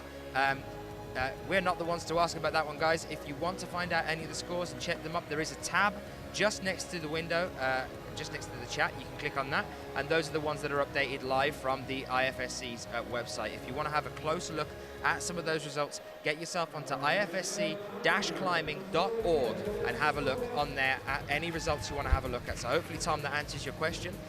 And now, Alex, let's go back onto the wall with the man that we were talking about earlier. I say man, is a young man, Domen Skofic. Another Slovenian climber. Slovenians, they have a much smaller team, I think, but a very strong team as well. Not quite as many climbers as the Austrian and the French, but the Slovenians definitely hold their own when it comes to team ranking, I think. They've got a lot of very, very strong climbers, and I don't think that just rests on the back of Mina Markovic. And I mean that in every sense of Mina Markovic's back. This is something that we talk about time and time again. And if you've joined us in the chat room, you know what I'm talking about. But yes, I don't think that the Slovenians' reputation rests on her shoulders alone. With now people like Domen Skofic and Urban Primožič moving up into the senior group, and also you have people like Klemen Betchen coming up as well, and his brother as well is also a really good climber, now starting to make a name for themselves. Jone Kruder as well. So Jone has a big fan base in America. So there is quite a few, coming from Slovenia, and I definitely think that they've definitely got what it takes to hold their own against some of the major teams when you are talking about France and also Austria. I actually ran into Mina at breakfast this morning, and not doing the World Cup circuit, I haven't seen a lot of these girls in a really long time. And she was, I mean, obviously surprised to see me. And she goes, "Oh, you're here." And I was like, "Yeah, I'm here." And she goes, "Did you climb yesterday?" And I was like, "Yeah, I topped both routes. I'm in first." And she goes, "No, you did not, because only 4 girls did, and I am one of them." And I was like, you got me." I almost had her, I think. I love the accent. No, you did not. No, you did not do that. Oh, you're right. Because 4 girls did, and I was one of them. I was one of them. You were not. Well, here is Domen Skofic on the wall now. And hopefully he's going to back up my claim that the Slovenian climbers are definitely ones to watch out for. Remember, Domen's only 18 years old. He's born in Ljubljana. We'll be back over in Slovenia later on in this year to go to Kranj, or Kranja, at the end of the year.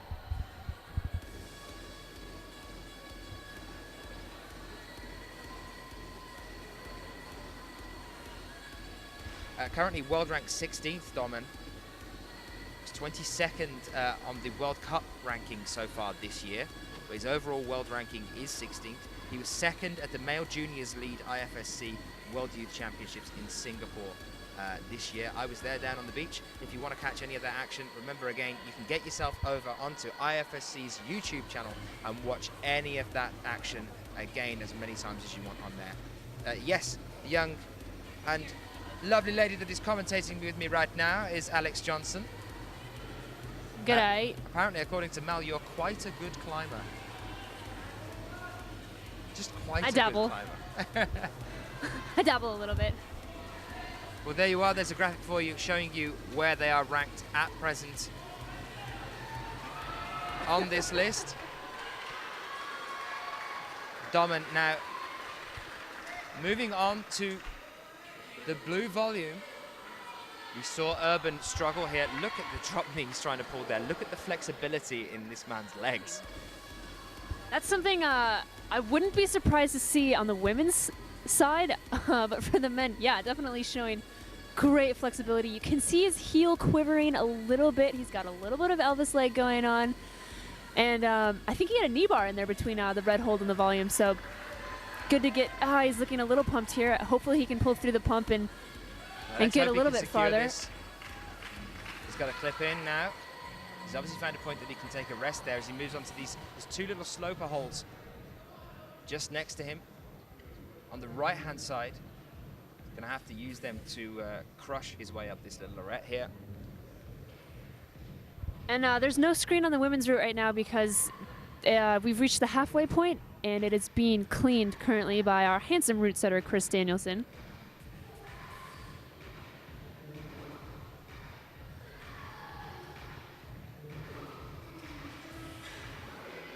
Domen taking a bit of a rest right now. There you can see where he is sitting so far. He's just pushed himself into the second place position behind Ramon de Grange, who was just one move away from the top. Touched the top hold and didn't manage to secure it, unfortunately. He was looking really pumped earlier and seems to have kind of like gotten it back together. He's not quite as shaky or quite as chicken wingy as he was down in the section with the red and blue volume, and it's definitely impressive for a climber to be able to kind of calm themselves and bring a little bit of energy back. Well, I did tell you about Domen, and here he is doing exactly what we were talking about earlier. He's managing to push his way up onto the point on the wall that we have only seen one other climber hit so far today.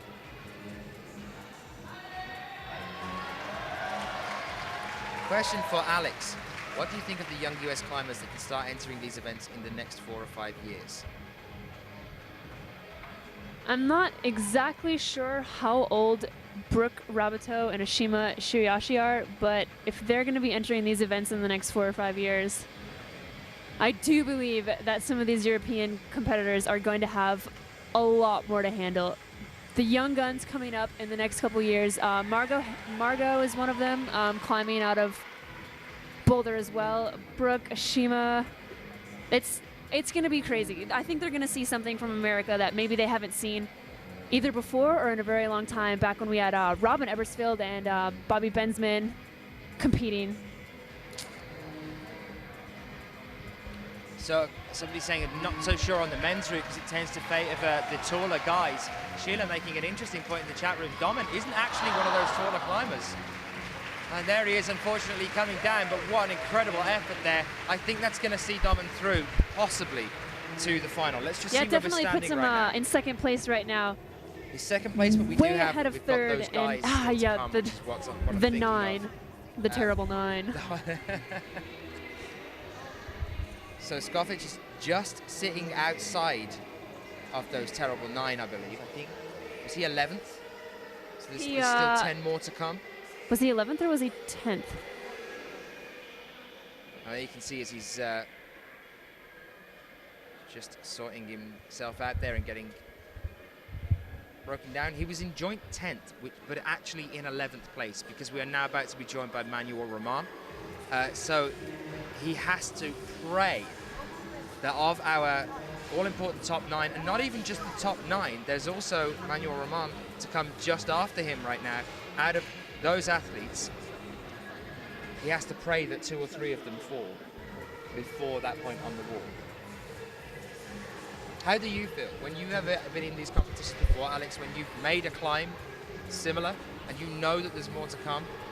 What's it like when you're on the ground knowing that that's about to happen? It's stressful and you sweat, and it's so stressful. And I had a reputation my final year of the World Cup circuit as being unlucky number 7. I was 7th place in 5 bouldering World Cups in a row, including the Bouldering World Championships. And to sit and watch your name be bumped down from 4th to 5th to 6th and then finally into 7th is heartbreaking. And you do sweat. You sweat watching the other climbers. And you don't you don't wish for anyone to fall. You do wish everyone well, but it's quite a bummer when your name gets bumped down. Yep. So I can imagine that Domin is about to go and find a chunk of wood to chew on for the next 5 or 10 minutes whilst we move on with our next few climbers. And one of those gentlemen that could definitely be pushing him out of a spot in the finals now is the man that's coming out on the wall here. It's Manuel Roman.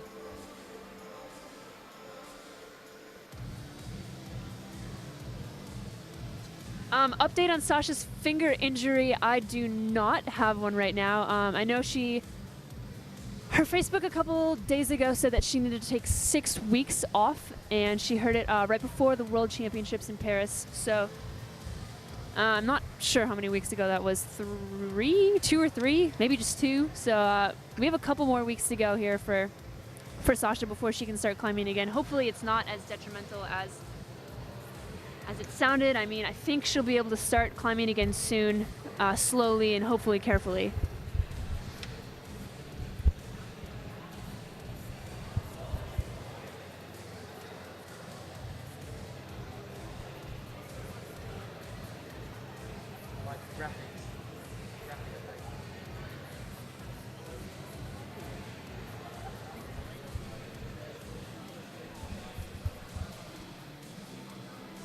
So yes, we are here with Manuel Roman of France, and he's, as I've just said, one of those gentlemen that would be able to push Domin out of that position.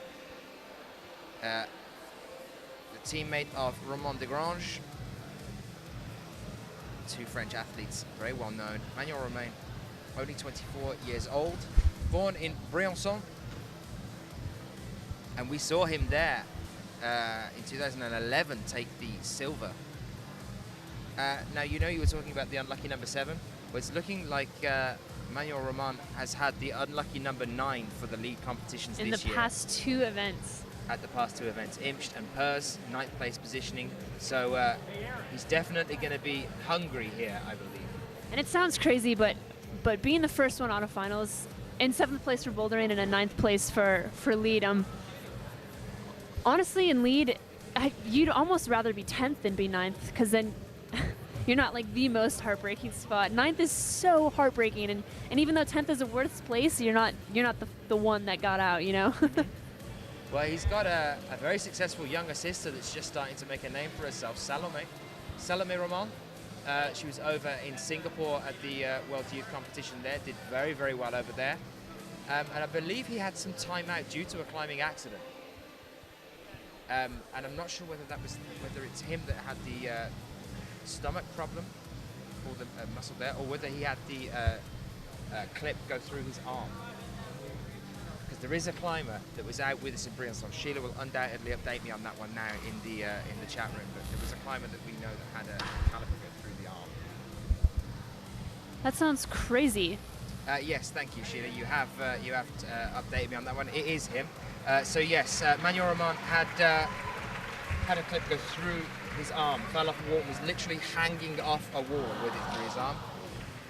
Obviously, a little bit safer here, but A very Domen is now surprising really going to low be fall. nervous. Yeah. Because that is surprising that Manuel Roman. That was super surprising. And the terrible 9 have yet to go. I can't believe that he's actually just come off the wall there, but now Domen is going to, the pressure is definitely on Domen right now because that was the 10th athlete, so it's all on this next one. And the 9 that are up and coming are probably the most confident and they're obviously the highest rank, but to expect a slip or a low fall from the 9 that are coming out is, I don't want to say unlikely, but unlikely. I mean, Domen's crossing his fingers, of course, but yeah, the 9 that are coming out are wicked strong. So those on the board right now at the moment are the guys that are actually sitting in the top 8 placements. I've just lost Alex due to one of you guys saying, why does that guy get to cheat? Yeah, that's the route being cleaned on the women's route. Sometimes we do have people say, what's going on? Somebody's cheating on that route. But yeah, there we are. Yeah, just an update on that one. Thank you, Sheila, for changing that round again.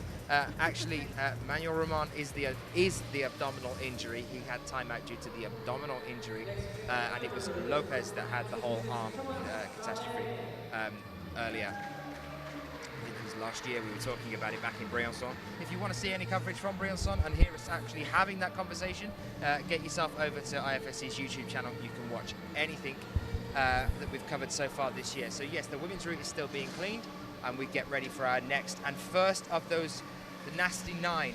Let's call them the nasty 9. The nasty 9. As they start The to nasty 9. come out onto the wall. There was the British accent. It's coming out. Hello, dear. Hello. It's the nasty 9. And yes, the first of those is now coming out onto the wall, and that is Thomas Bellet.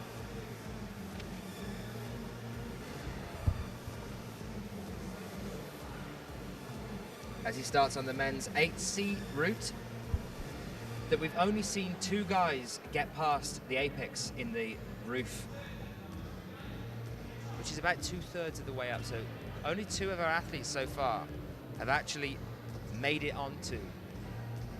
And it's crazy that Final 2/3 of the way up this wall here is where the top would be in a lot of other gyms and a lot of other World Cup walls. This gym is huge. The walls are 60 feet tall. That doesn't include the way that the route snakes up and down and all over the place, and it doesn't take angles into account. You see, for the women's route, it goes up, out 6 feet, up 6 feet, out 4 feet. Like it's a good 80 feet of climbing here with all the angles taken into consideration. It's very heavily angled. It's like a model's face. Very heavily Heavy with angled. angles. This We are wall's got very lovely used to cheekbones. the flat walls with an overhang, and here we've got bulges left, right, and centre. So let's see how Thomas Bellet gets on as he starts to move up towards the apex now. I'm not sure what the overhang is on the walls here. I'm sure we could find out from the owner. I think he's around here somewhere, but 60 feet tall, and they probably go out. I would say the overhang is probably towards, on these 2 routes, yes, I would say it was probably towards the 40-degree incline. It's definitely over 30. It's much, much more inclined than For sure. than the lead wall that we had at Chamonix and in the World Championships. And yes, it's 60 foot tall, but I would say that the distance over these routes is probably more towards 70 to 80 feet Yeah. of climbing distance. So yes, shall we do some ballet puns as Thomas Bellet dances his way up the wall?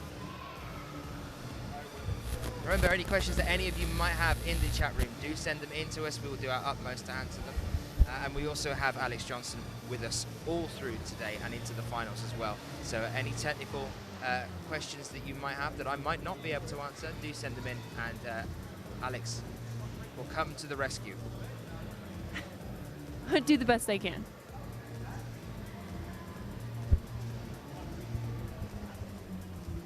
Andy asking where can he find the list of all the nicknames that we've come up with for the climbers. It's kind of something that burns its way slowly into your memory, Andy. You have to just keep going back to the chat room and you remember them time and time again. Sometimes wake up in the night in a cold sweat with that name ringing out in the ether. Thomas Ballet now at a very important point on his climb here. He's hit the apex. He needs to now start moving over onto the blue feature. He's taking a very interesting He tactic hasn't here. clipped. I think he's trying to clip. He looks like he's stressing a little bit. This could be Damon's ticket in. If he stresses out This could definitely trying be to Damon's get ticket. this He hasn't clipped, clip. and I don't think he's actually noticed that he hasn't clipped either. Now the thing is, his Now feet. Yeah, Well, that's that's going to it. be a crucial fall for.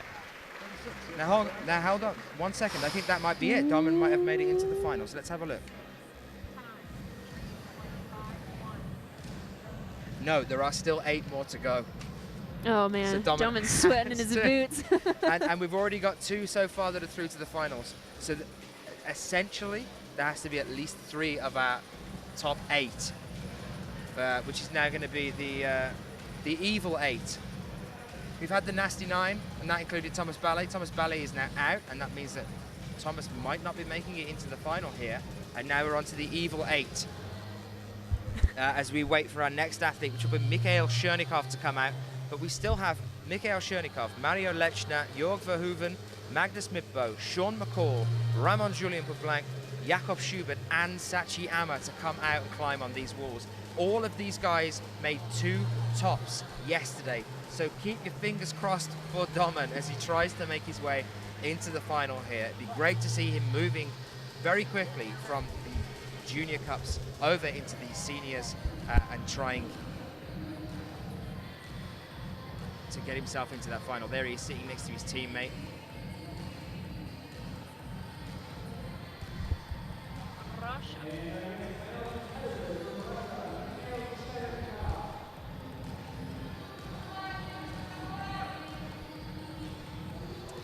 Well, there you are, Scott. Thank you very much for that. Scott's just done the maths for everyone.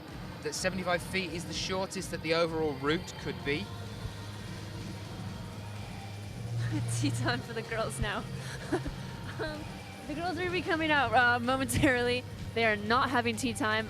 Their route was being cleaned. Sorry? For the men here, climbing for Russia, we have Mikhail Chernikov, one of the 8 men who topped both routes yesterday. He is 27 years old, been competing for a very long time. His highest ranking competition was 4th at Chamonix in 2012. He's been 10th, 14th, 11th, and 11th in his last few events, so just out of finals in the last couple competitions here. We'll see if he's battling to get in. He's tied for first right now with 7 other male competitors, and he's definitely fighting for a place in finals today.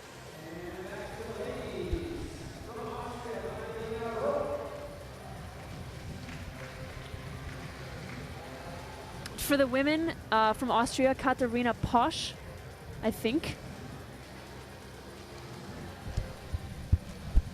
I think that might be Magdalena Rowe. Possibly Magdalena Rock. We don't have a thinking of the running order. Yep, Magdalena Rock, my bad. For the Austrian team, a young climber, definitely experienced in the youth competitions. Last year, World Championships in Arco, she was in finals. I think she was on the podium. So young, but definitely very experienced. This is what we were talking about earlier when we were discussing the amount that all of a sudden seemed to have surged up from the junior circuit and now into the seniors, really giving some of these more experienced guys a run for their money. Well, Magdalena Roick is definitely one of those doing just that. She's only 18 years old. She's already world ranked 11th. And on the World Cup ranking for this year so far, she's in 7th. So she's definitely one of those athletes to watch out for here. In terms of her results, we're looking at a 3rd place at the Climbing World Cup lead in Purs just recently. So she podiumed there. She was 2nd in the female juniors lead at the Youth World Championship in Singapore just recently as well. and she came 5th in Chamonix earlier this year, 2012 as well. Other than that, most of her results are on the female youth A lead circuit, and every event that she competed at in the female youth A lead European Youth Cups, she came 1st at. So we're looking at a total of 8 first place positions. And a very surprising low fall for Mikhail. Wow, really surprising. So does that mean that Doman's in? Has now come out as well, which means that I think Doman Skofic needs to wait for one more climber to fall and he makes it into the final. I think he needs to have one more fall. Who, Doman? Yeah, he was born in 1994. Yeah, he's like 17. Yeah, he's 17. That's going to be exciting. That's really exciting for him. Oh, I mean, if he's in, I don't want to jinx him.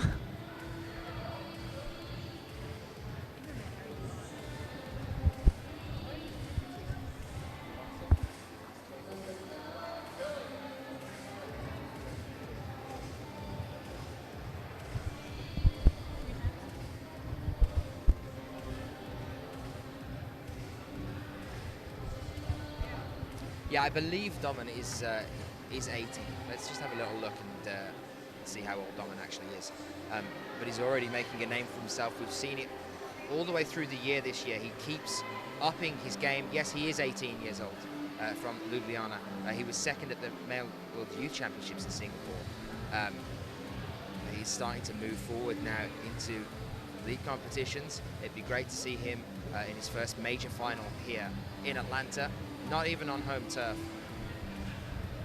But here is Magdalena Roek, another young athlete. That's what we're saying about it being very heavily dominated by the young guys coming over to us now. Well, Magdalena Roek is now on that point on the wall for the women's that we've seen everybody run into problems with earlier today. Can she surpass this? Can she move up higher?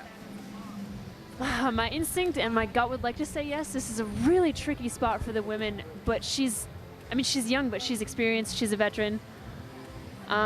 I'm pulling for her to figure it out and get through this blue sloper part here. Well, danger, that good-looking dude is Mario Lechner. No success there for Magdalena Roek. There's a massive really tie. Yeah, there's a big tie right at the blue pinch right there. I don't want to say this, but I think the route setters are probably a little stressed by the way the women's semifinal round is going. Their goal is to break the field up a little more dramatically, much more evenly. They do not want multiple girls falling in the same spot. The guys' field has been broken up pretty well, with 2 climbers getting past the spot where a lot of the other climbers have been stumped. But this women's route is causing a lot of problem for the girls. All at that one singular point on the wall. They're all coming down at the same point. So we haven't seen anybody move past that blue pinch move there at all. So we're now with Mario Lechner for the men's. A 21-year-old athlete, Mario. He just made the final in Purs recently and ended up ranking 7th. So he has just, at the last World Cup, made the final there. And no doubt Doman Skofic is going to be looking on with a lot of tension right now as he watches Mario make this climb. Mario has made finals at the last World Cup, so let's see what happens as he starts to move and make his climb onto this one. But there you can see the incline on the wall.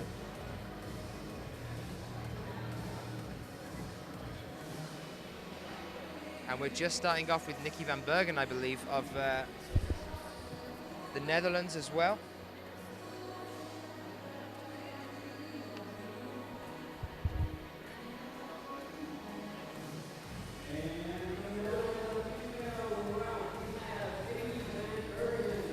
She is the 20-year-old athlete reaching the first little roof. She's from Amsterdam, and she is used to placing in the finals in the female junior league competitions. She's currently world ranked 29th, 28th on the World Cup ranking so far for this year, 2012. Her world ranking is 29th, her World Cup ranking for 2012 is 28th. So she's starting to push the boundaries. Let's see how she gets on. Also, Mario now starting to push up towards the apex. So stay glued to your screens, guys. Let's see what happens here.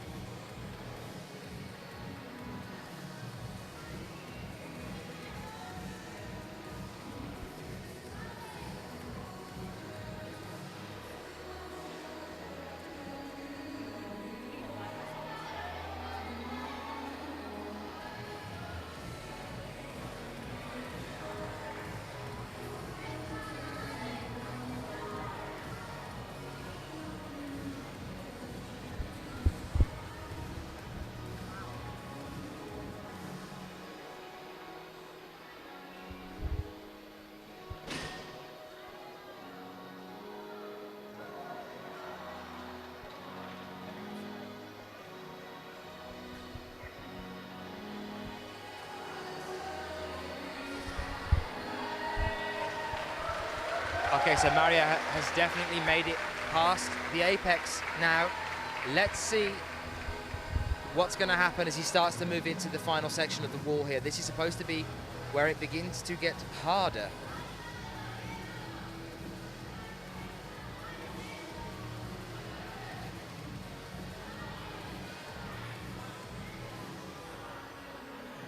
Well, I hope you're enjoying the coverage so far.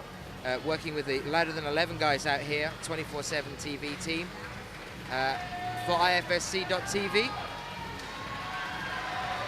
Mario looking a little bit shaky here. He's trying to go for a crimp hold there, and his arm's really starting to go. Is he going to be able to hold it? No! Which I think means that Domen has just made it into the final.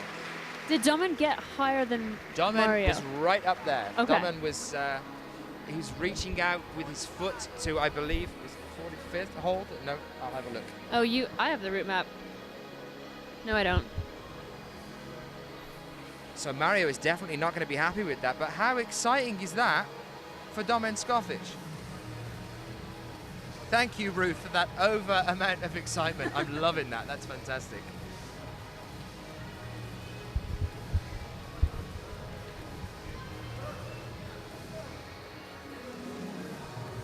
Definitely a lot of emotion coming out of Mario right there. I don't think he knows how he did ranking-wise, but he's not happy with his performance.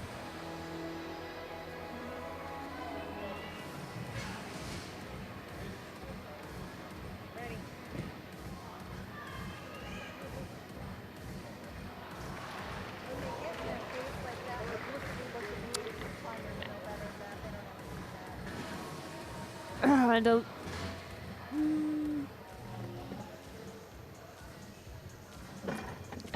surprisingly low fall for Nikki there. This women's route seems to be really hard for the ladies. It's 8B, 8B plus. Right around the midsection starts to get really hard. It's been throwing a lot of girls off. Yeah, that we haven't really seen Did he get one? too much excitement coming through yet on the women's route. They seem to just be hitting the same point on the wall, and then we lose them. Or we missed them just before that. A lot of excitement just happening on the men's route, with a little bit of unsportsmanly behaviour. We'll wait and see what happens about that one. I definitely understand the feeling. I have thrown a chalk bag before, but it was... We saw the pooch. That was a pathetic throw. That wasn't even worth a yellow card.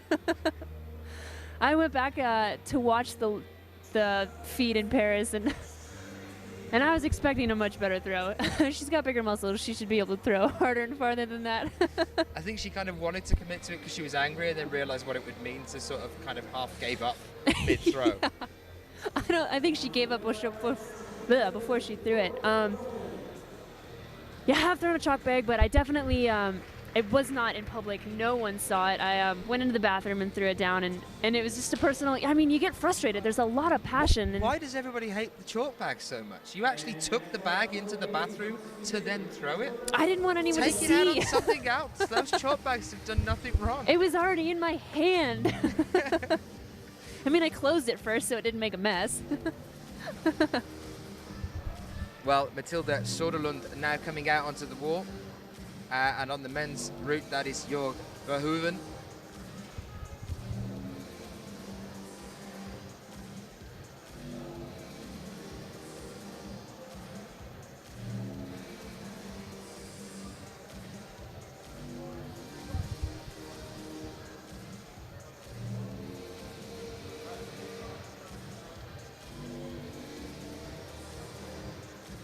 So Jörg now hitting the apex.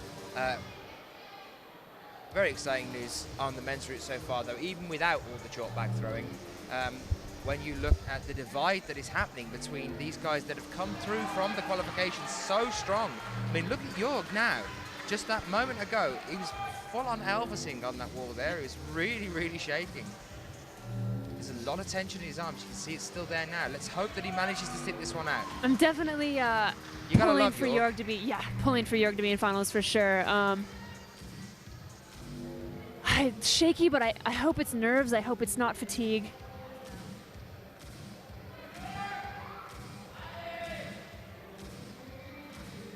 Jörg is a really good competitor, a veteran competitor, a strong dude. He's at the same point as Mario right now, I believe, just surpassing Mario. And the way that these climbers can look shaky, foot slip. He definitely could have kept going. Hopefully that's enough to still get him into finals, because I definitely want to see him climb tonight. Enough. That's enough. Okay, yeah, cool. Because we've only seen 2 guys go higher than that one so far, and that is Domen Skovic, and then we also had Ramon de Grange do that near top. So Ramon de Grange at the moment still holding the first place position. Domen Skovic, the young Slovenian athlete, only 18 years old, holding second place still this far into the competition. As we are now that Jörg's gone, I think it's 6 that we've got left to go, so we're into our sickly 6. We've gone from our nasty 9 down to our evil 8, and we bypassed 7. We're now onto our sickly 6.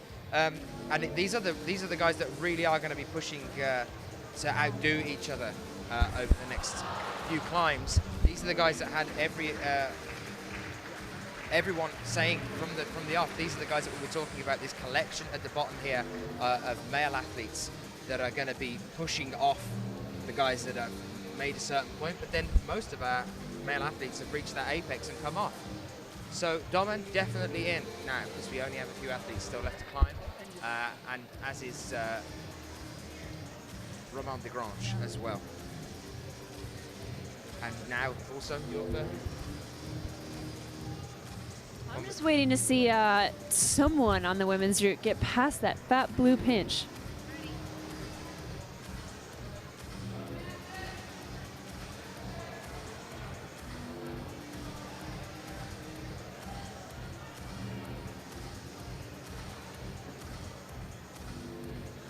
So that is Matilda Soderlund, I believe not too happy at the moment. Hans Suran there currently still holding the gold medal position. A total of 51 holds on the female route, and 35 is the cutoff point so far. That just goes to show you how much we're still missing for the female athletes. We are now with Magnus Midtbo. All these guys have to do is get past the apex on the wall and up to the next section. As long as they can do that, they make the final so far here today. A very confident and fast climber up now for the men is Magnus Midtbo. We've seen him a lot in the US. He's spent a lot of time here climbing, competing in our competitions, and he's definitely a favorite to be in finals today.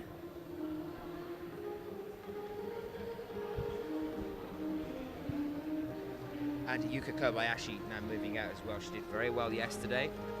Let's see how she gets on as she starts to make her climb, whether we're going to see any of these female athletes pushing past that one pinch hold on the wall. Yuka Kobayashi yesterday a 44 plus and a 53 plus, which is very, very near the top of the second route during the qualification yesterday. But let's see how she gets on here as she makes a start. And we're still with Magnus Midtbo.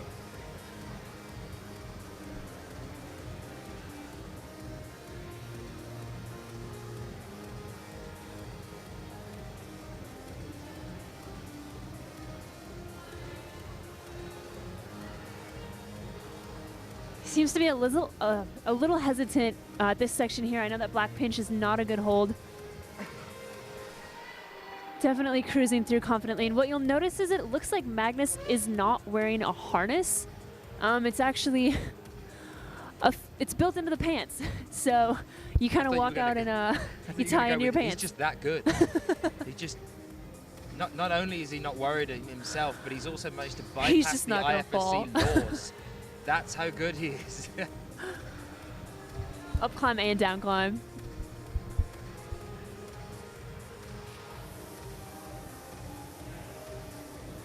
So I think the excitement is now going to move over onto the women's wall, because hopefully all that has to happen for any of these guys left to come out, which is a shame because they're still the best climbers in the world that are now coming out on the men's route. We've got this collection, McCall, Julien Poublanc, Schubert and Amma still yet to come out. But all they have to do is surpass the apex and then make it through to the finals. Whereas for the women's now, we really have to see somebody push past that one hold on the wall, that blue pinch hold that has stopped every athlete so far. Remember, we still have Kim Jae-in to come out on this. On the this women's route. is going to be really hard to break down, I think. Magnus looking a little more stressed than I was expecting here at this part. Now that is something to get excited about. That is going to change a lot of things on the men's results so far. I believe that means that, is it Loic Timmermans who's sitting in third now has a chance of or would be in the final, because Magnus hasn't. That's a very strange turn of events there. Did not expect Magnus to come off the wall at that point at all. I am speechless. I'm going to try and check those results for you guys now and decide who it is that's sitting in that third place at the moment.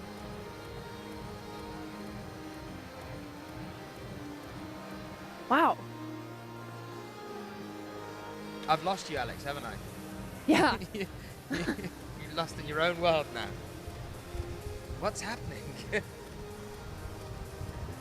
Huh.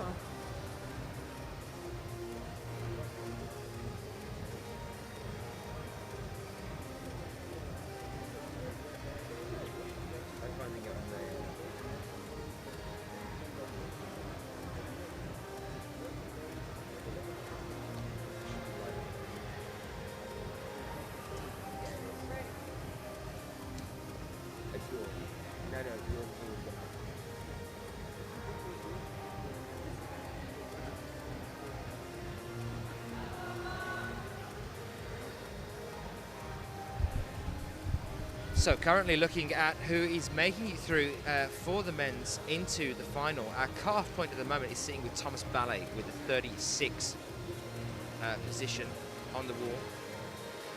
He's our current 8th place. I would say that the only few that are safe at present, considering that we have 4 more yet to come, means that Mario Lechner now definitely makes it into the final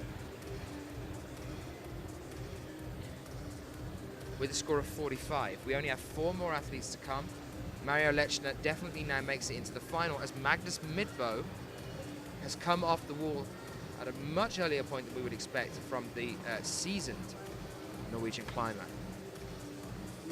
So 4 more athletes to come, which means that the fourth place cutoff is currently showing us who's going to make it into the final, and that includes some real surprises like Dominik Skofic and also Mario Lechner making it into a final here. Ramon de Grange so close to topping out, and also Jörg Verhoeven now makes it into the finals as well.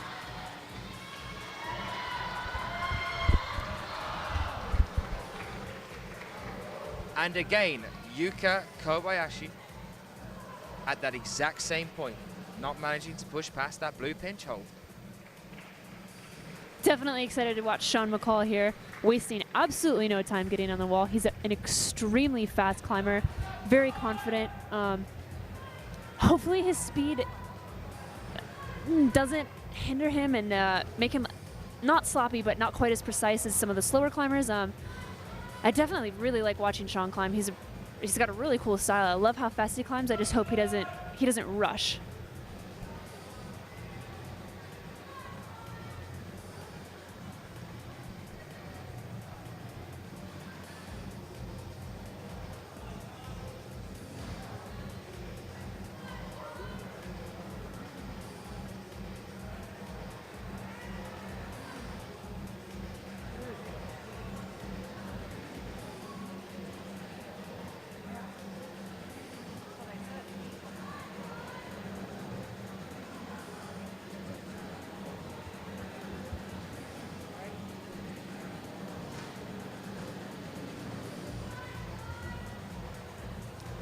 A lot of love in the crowd for Sean. A lot of Canadian and American love for Sean. He's hangs around the U.S. a lot, does a lot of American competitions, and super nice dude. So I'd like to see him tonight in finals again. Sean actually just won the World Championships in Paris.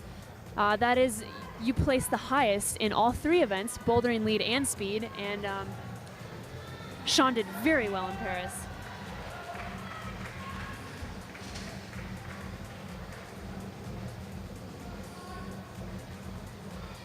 Coming up to the first crux of the route here for Sean. He still seems very in control. He doesn't seem pumped. Get that rope off your leg, boy.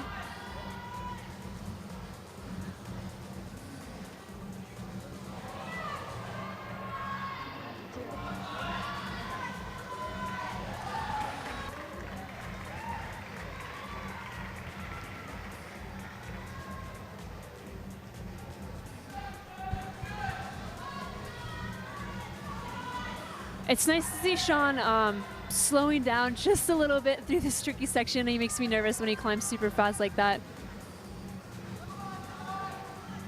But he seems very controlled, very relaxed.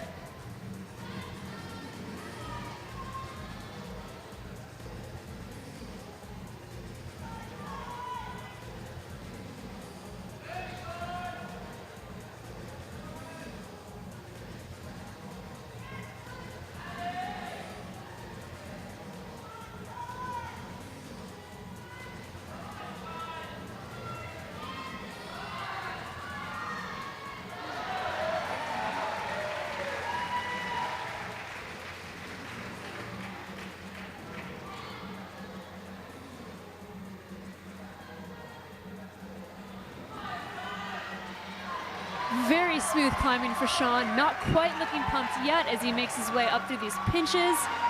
This is very exciting.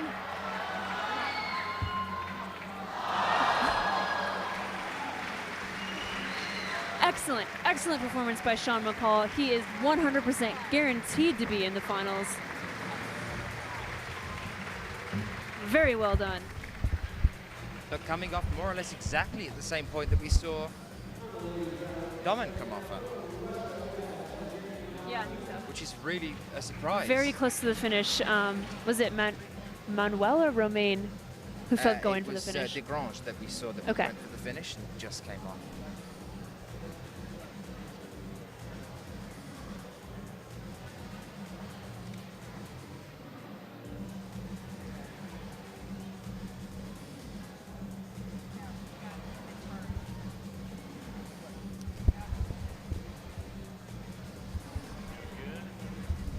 So Evgenia Malamud now coming out for the women. Let's see if she's going to be able to surpass the danger point on the wall, the one last stand. That tiny pinch up on the wall there, that blue hold that we've seen none of our female athletes get past so far today. All of them being stopped by that pinch.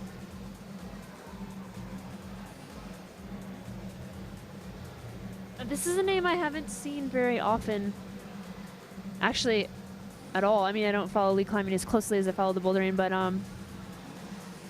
I took him out in one of the top places. She's been around. She's done quite a few of the comps actually. She's 25 years old, and here we are now. So at Perth, she made the final there. She was at the final at the World Championships in Paris as well this year. She was 4th at Imst this year. Didn't make the finals in Briançon. She ended up 14th this year, but did again at Chamonix. So she has been one of those girls that over the past course of this year has really started pushing herself into the final places. Before that, it was 2008 was the last time that she made a final, and that was in Imst. So this year has definitely been a good year for her, coming back onto the circuit and pushing into those final places. Yeah, definitely one to watch for being in the finals tonight. If anyone can manage to get past this blue pinch.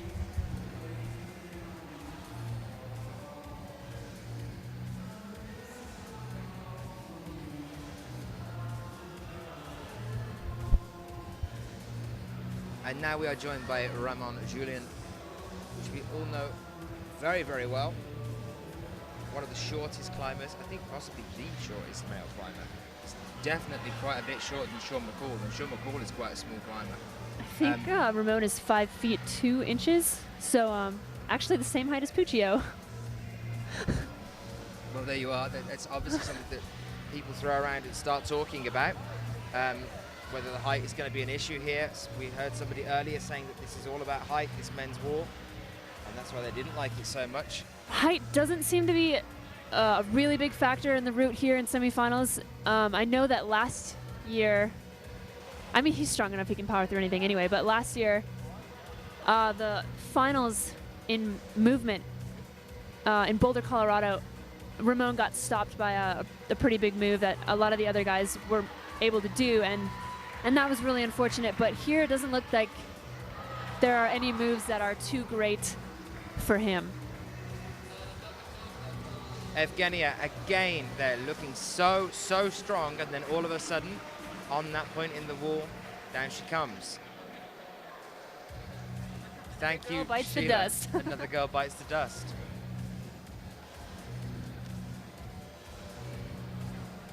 But yeah, as we were saying, I don't think it's necessarily about height, this problem, this route we're looking at on the wall. We've seen Domen, who's relatively short, get up quite a way there, and even de Grange, who isn't exactly huge compared to athletes like Jorg, who came off on a much lower point. The final, people asking in the chat room, the final will be later on this evening. I will give you an update of exactly what time it will be for our time when we bring you the final. Alex will be back with us then as well. We'll take you through those 16 athletes, 8 from the men, 8 from the women, as they make it through into the final here in Atlanta for our next IFSC World Cup.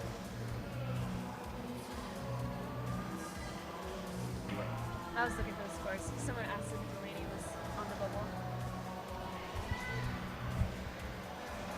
So McCall did manage to get up further than Skovic. He's got the plus there. We were talking about that earlier. Positive movement from that hold. And Domen, unfortunately, didn't have that. But there he is, sitting in 3rd place, next to some pretty big names at 18 years old. This is a very fancy screen here. This is definitely new for me this year. The past 2 years commentating, we didn't have this little fancy scoring system rigged up. I'd like to try and up our game, Alex. Definitely an upgrade.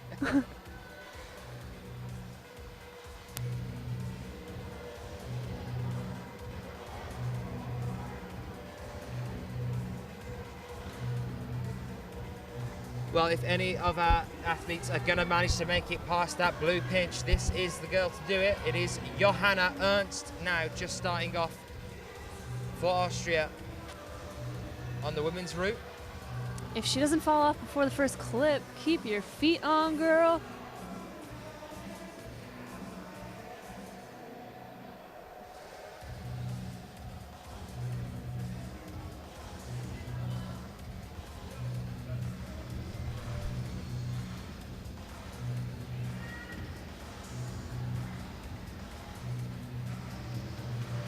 And there is Ramon Julien Poblanc proving just why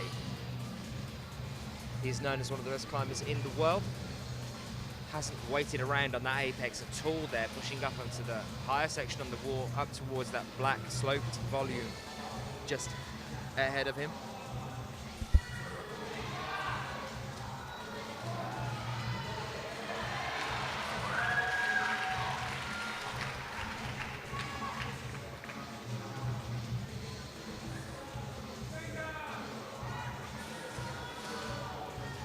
Ramon doing an excellent job, staying very controlled at the top of the wall here as he leads up to the hardest section with the pinches. I remember, guys, as well, any questions that you might have, you can get in touch with us here in the chat room. And also, I think you're doing something with USA Climbing as well, I aren't you, Alex? finally got connected to the Twitter page. It's Twitter, USA Climbing, at Ask Alex. You can go through the North Face or USA Climbing. But if you want to ask either of us questions on Twitter, it's at Ask Alex.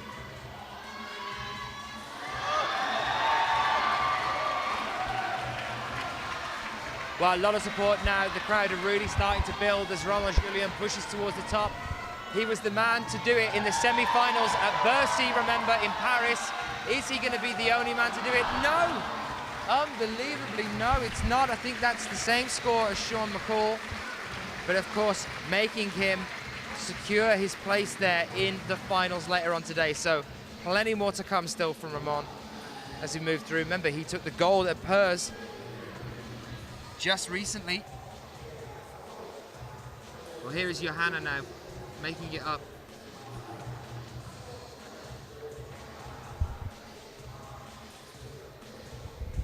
Getting a little nervous watching Johanna. She's a very good friend of mine. We've climbed together a lot, and she won last year the IFSC League World Cup in movement in Boulder, Colorado, and was so excited. And hopefully she gets past this blue pinch.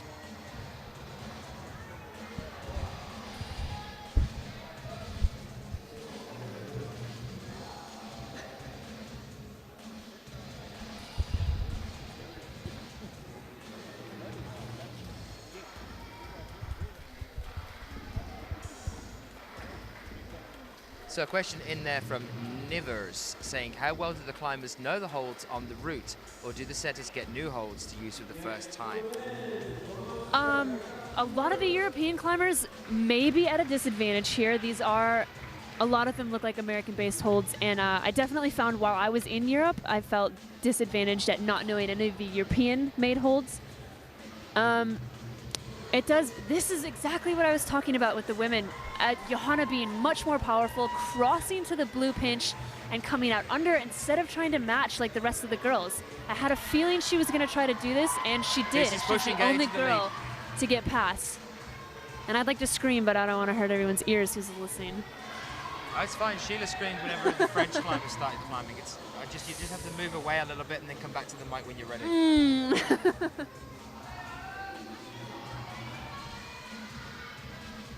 And in poor, unbelievably, as we lose Johanna Ernst. I thought she was going to move on then. She's definitely got the next hold over, which I don't think we've seen anybody do yet. So she's not much farther past, but she's definitely passed. She's one hold on, which is great. And yes, we are with Jakob, and as I was saying, in poor, the jokes on whether Jakob has his iPhone with him or not. That's to be expected.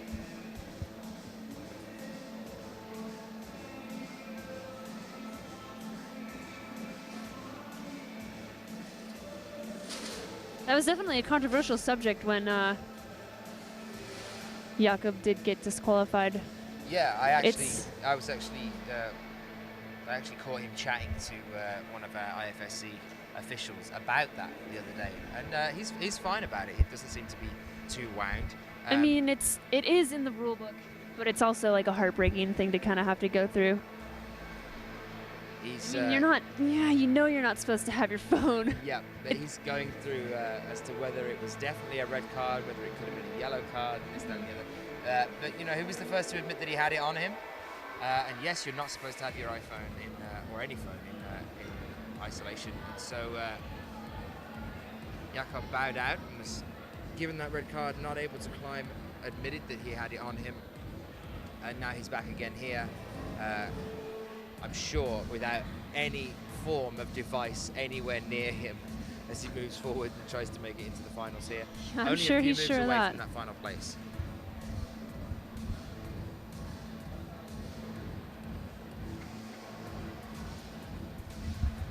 So Tim just joining us in the chat room asking, what is the grade of the men's route? The men's is an 8C and the women's is an 8B to an 8B plus. So those are the grades for you. Here is Dinara Fakhridinova of Russia. I see a lot of support coming in on the chat for Dinara.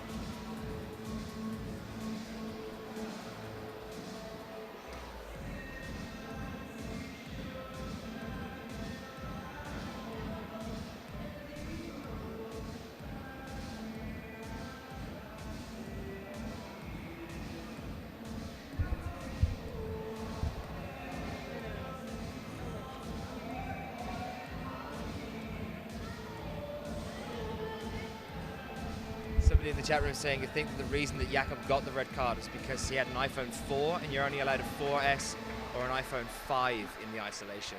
He And was it's a behind the good point. times. Behind the times. I think he's going to be going back to landlines for all future competitions. Yeah.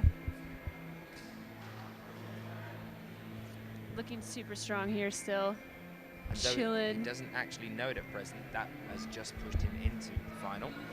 Let's see whether, because we don't want to just see people making a final, we want to see a top here at the end of the day. It's nearly been done once already today. These are really, really long routes, guys, remember as well.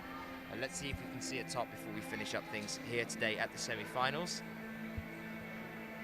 And we've still got the finals to come later on as well, so remember that one as well.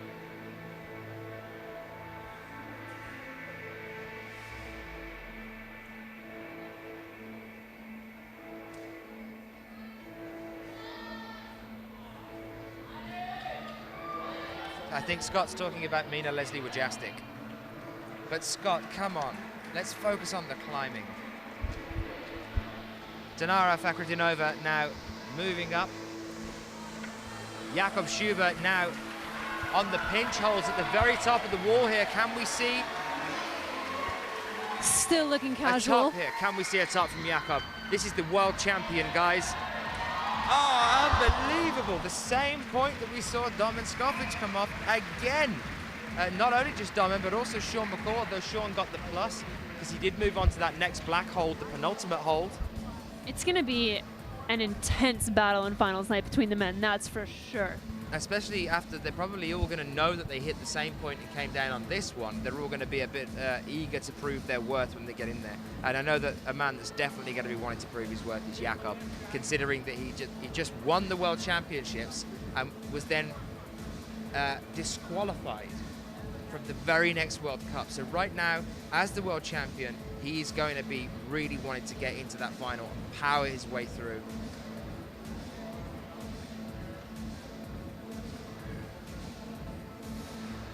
What's wrong with penultimate, Scott?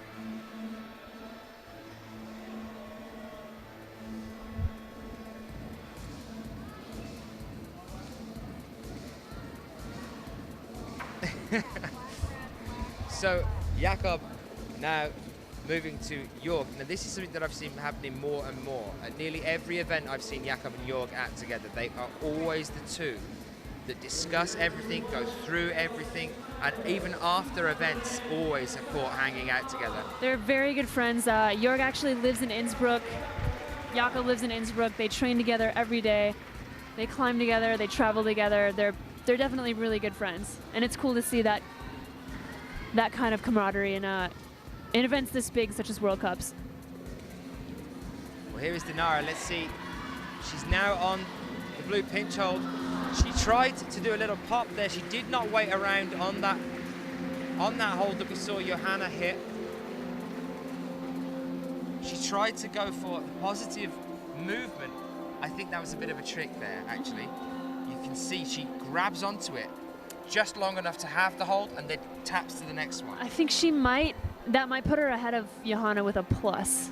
Yeah, that's what I was thinking, but because she seemed to know that it was going to happen, it was almost like she knew that she probably wasn't going to get any fall. higher. Yeah. She was probably going to fall, so she just did it to prove that she'd got it, and then very quickly moved on to the next hole to try and get the plus. Pretty smart, I think. Yeah, I was thinking that's a pretty smart move to do. It's going to be interesting to see whether we see any of our climbers get past that blue pinch hold. Well, this is a man that could definitely be showing us at top here on the men's route. It's our last chance, guys. It's our last climber. So let's get some cries of Gamba in the chat room for Sachi Ama as he makes his climb here. Spindly Sachi Ama.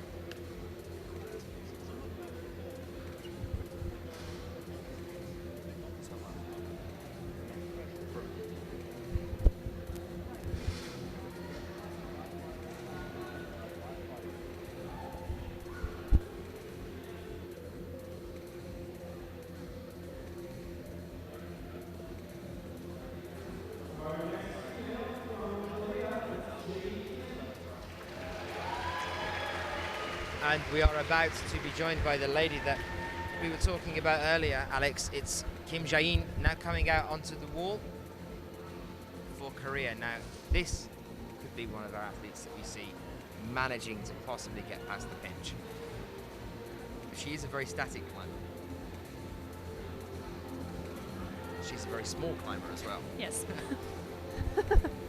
I think I mean, is she last? Is Or she is last? there a- No. Sachiyama is the last male athlete to come out, so we'll be finished with the men after Oh, Sachi wow, climbs. there's a lot We've more still girls to got go. 5 more girls to come after Kim Jae-in. I definitely and that's think due to the fact that we were thrown off balance by losing the 2 Mexican athletes earlier this morning.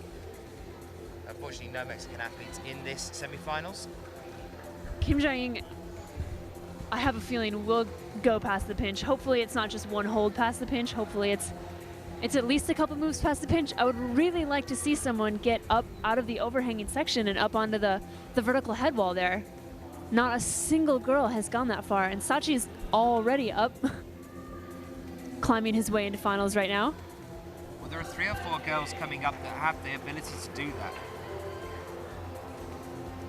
One is definitely Kim Jae-in. She's already on the wall and making her attempts here. But we also have people like Mina Markovic still yet to come, Charlotte Durif, Ellen, Janiko still to come as well, and also Maya Vidmar. Katarina Posch, one of the younger athletes, but also still full of surprises, just like Domen. I wonder whether we'll see a younger athlete still pushing through to the finals as well. It'd be great to see that. But there's still quite a few female athletes to come that have the ability to push past that pitch. Sachi not waiting around here at all.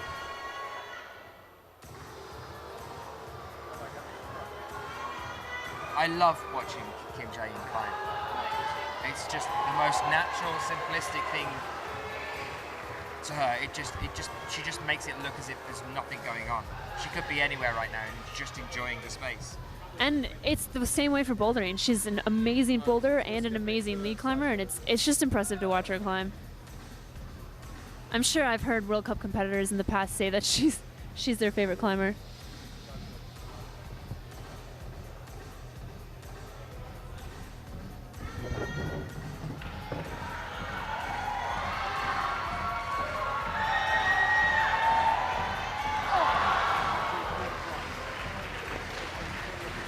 Sachiyama definitely in the finals there.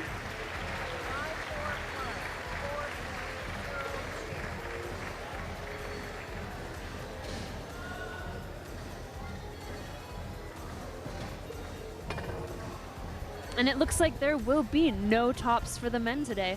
A very, very close effort by the French climber. But I will say for the men's route, quite a nice split, breaking down athletes who are going to be making it through into the finals. Sachi still makes it through to the finals, but that's what you want to see. Technically, a perfect route consists of one top and then a nice split of the rest of the athletes. And I think we've definitely had the split today, we just unfortunately haven't had the top. So the men's route's great. The women's route, on the other hand, we've had this one point on the wall that seems to just be holding everybody up. We haven't even seen an athlete get onto the final third of the wall yet.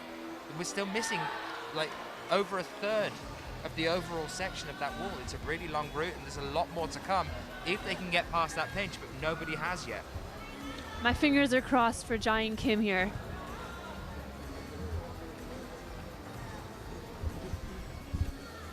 Sheila asking, do we think that Sachiyama should be sent to this hairdresser because we have such a nice thing about her hair? Yeah, why not, Sheila? Let's get him over here. KKO asking what happened with the Mexicans earlier today. Actually, both of the Mexican athletes failed to turn up in time for the ISO this morning. When we shut ISO closed. They weren't there, and so unfortunately,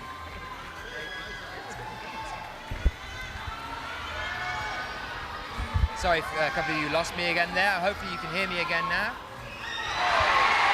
Kim Jae-in makes the next hold. This is what we're talking about. Finally! And if you guys could hear the crowd just went crazy. There's a lot of support for Kim Jae-in here. She's pausing on the one hold that stopped every other athlete. She had all of her body weight on that one small. She's doing it again now. Her Just entire body resting. weight is on the one hold that every other athlete has failed to hold on to, with every other part of their body on the wall. She's actually resting in the point that we've seen the cutoff be for all of these athletes. I can't deal with that. I Well, can't this deal is with it. finally exciting on the women's route here. I definitely had high expectations for Jiang, though. Such an amazing climber, so strong. And this is what we want to see. This is exactly what we want to see. Scott, yeah, I know what you're saying there, exactly. I think it's the fact that she was actually resting there for a moment. She even thought to pause. It's obviously a good position for doing that. We just haven't seen any athlete get there yet so far. And move on to this one. Well, here you are. Here is the rest of the women's route. Are we excited about seeing the rest of the women's route? And the crowd in Atlanta definitely is.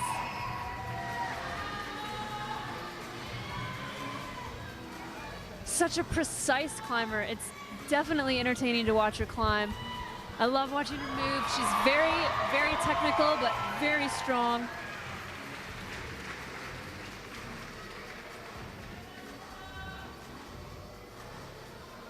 And yes, this part of the route is more or less straight up, very technical.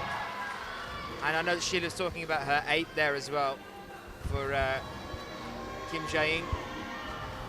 While serving her well here, she's Looking now just slightly flustered, but definitely pulling through.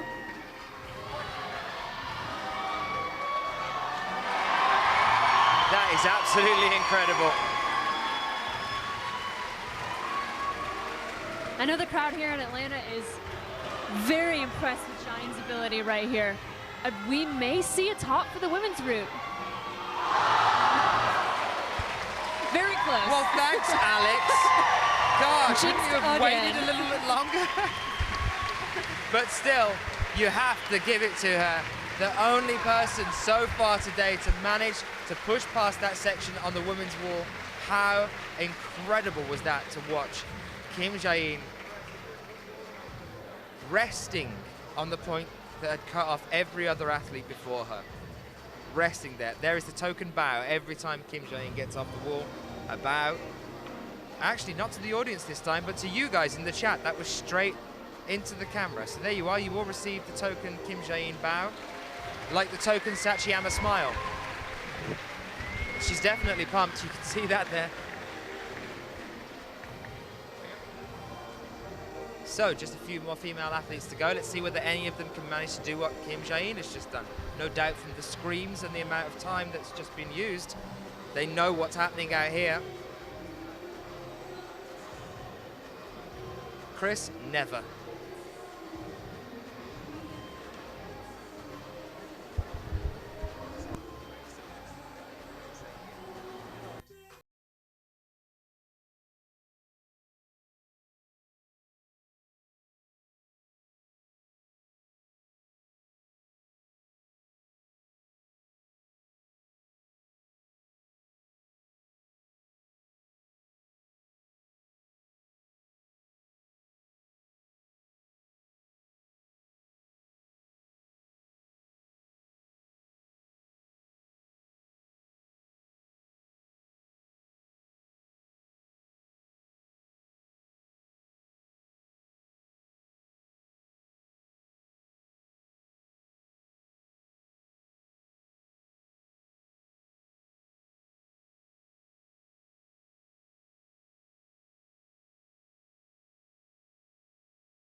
Constantly third, second, third, always in finals. One part of the dominating Austrian team. World Championships in Arco last year, she was 5th. IFSC Climbing World Cup, 3rd in China. France 2nd, Kron 3rd. So she's definitely very consistent and in finals all the time. And world ranked 5th.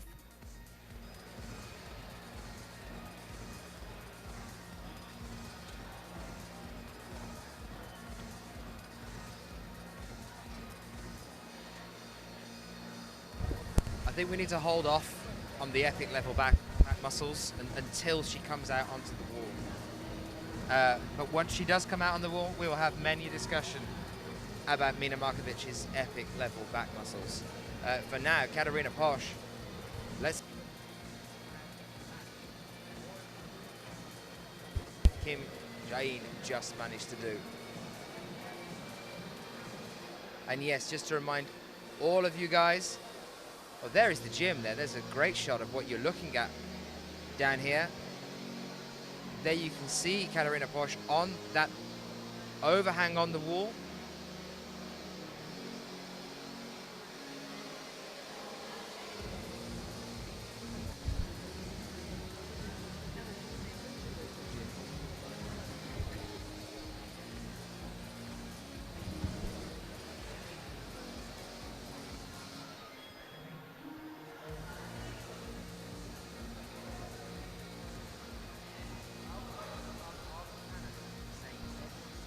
Two IFSC events in Canada next year. Is everybody psyched for the World Youth Championships being in Canada next year? That's on Vancouver Island coming up. That's awesome. I didn't know that they were there. Vancouver's a really cool place. That's exciting. So that's coming up as well. I was talking to Commander, the main organizer of that one. So, yep, hopefully you guys are all psyched for that one. Corey, obviously getting psyched for that in the chat room.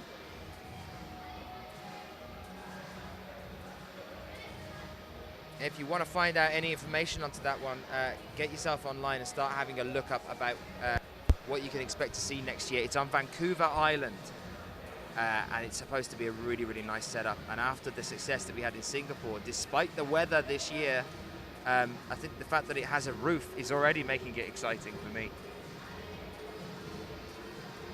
That's an awesome shot of the entire gym zooming up to Katarina Posch there. You can see that the crowd is starting to fill out a little bit. We definitely have more spectators than we did this morning when we started. Hopefully tonight for finals, the gym's packed and loud and ready to roll.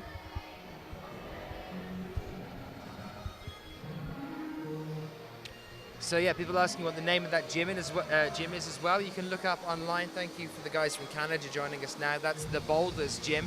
And yes, as I said earlier, it is Vancouver Island, not Vancouver City. So have a little look on that one. Get yourself prepped for the World Youth Championships next year over there. Currently now though in Atlanta, let's see if Katarina can manage this one. She's looking a little bit shaky here in the arms. Already, I think, farther than a lot of the girls that fell just matching the blue pinch. Oh! I wonder if they'll give her control of that. I'm not sure how that's going to read at all. Whether Let's they're going watch to give the control replay or whether again. they're going to do a plus movement, because the plus movement was technically from a couple of moves before. She actually bypassed the small yellow hold there, went straight for the... She slapped out for the blue on the far left. So if she gets a plus for that one, will it count from the yellow or will it count from the pinch? It would count from the pinch. If it's a plus, it's from the pinch because it's the last hold touch. But they might even give, I don't know. I don't know if she held it long enough to control it, but she definitely didn't just slap it, and she definitely didn't just hit it and slip off. She did hold it for half a second. It might have been controlled. Well, we'll wait and see what happens with that one. I can see the judges discussing it now. Decide what's going on.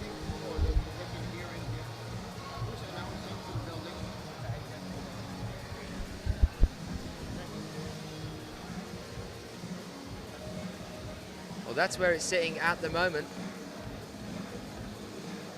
Our cut-off point is at Magdalena Roek, and we still have Maya Vidmar, Ellen Janiko, Charlotte Durif and Mina Markovic yet to come. Do we think that we're going to be seeing Magdalena Roek in the finals? The girls to come are really big contenders, and with the way that the route is set up and the crux of the blue pinch, it's really hard to say.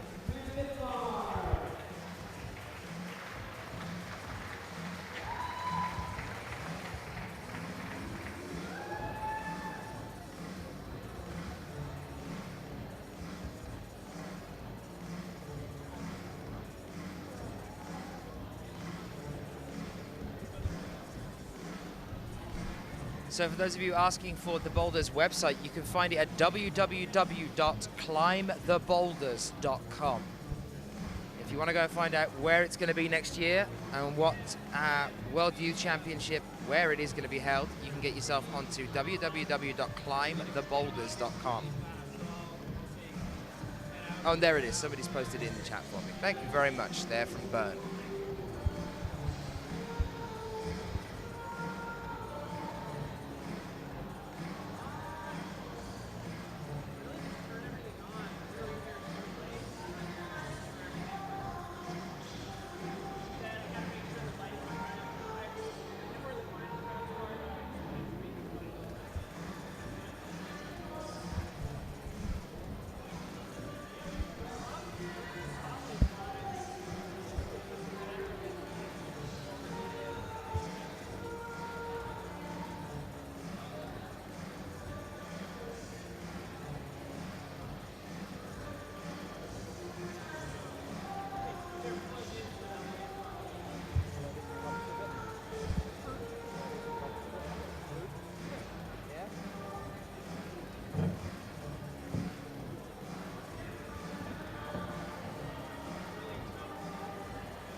Maya Wittmar is also a veteran competitor. She's been competing for a long time.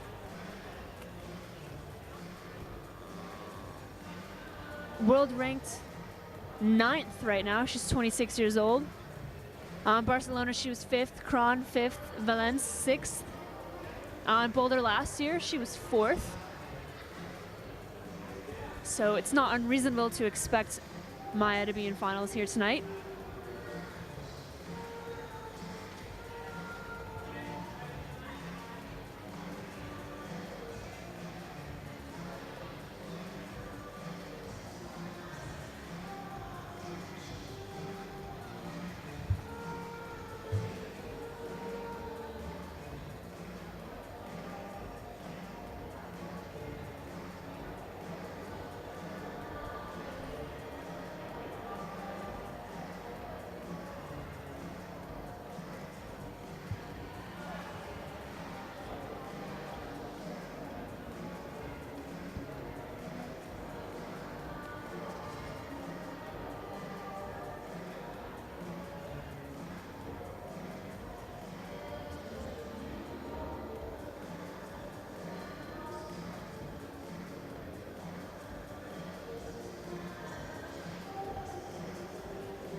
Maya is a slow and controlled climber. Not quite as dynamic and powerful as some of the rest of the girls. Very static. She's about to reach the crux section here, where a lot of the girls were knocked off the route. Going from this yellow pinch to the next big blue pinch, we did see how Jain Kim managed to get past it. Johanna Ernst and Dinara, I think, are the only 3 that have gotten past so far. Dinara did that very quick move to get onto that blue hold. I can just say that I was just very briefly down there, and I think I just met one of your Manic fans. One of mine. Yeah. So look out for that. Manic. Yeah. I'll be on the lookout. I was kind of cornered. So I'm just going to grab one of these for Alex. And then I had the whole Alex Johnson. And I went, yeah. She did the whole shut up thing. But there we are. I just pull away. Maya Wittmar now moving onto this section of the wall. We said earlier that we thought Maya might be one of the ones that made it onto this point.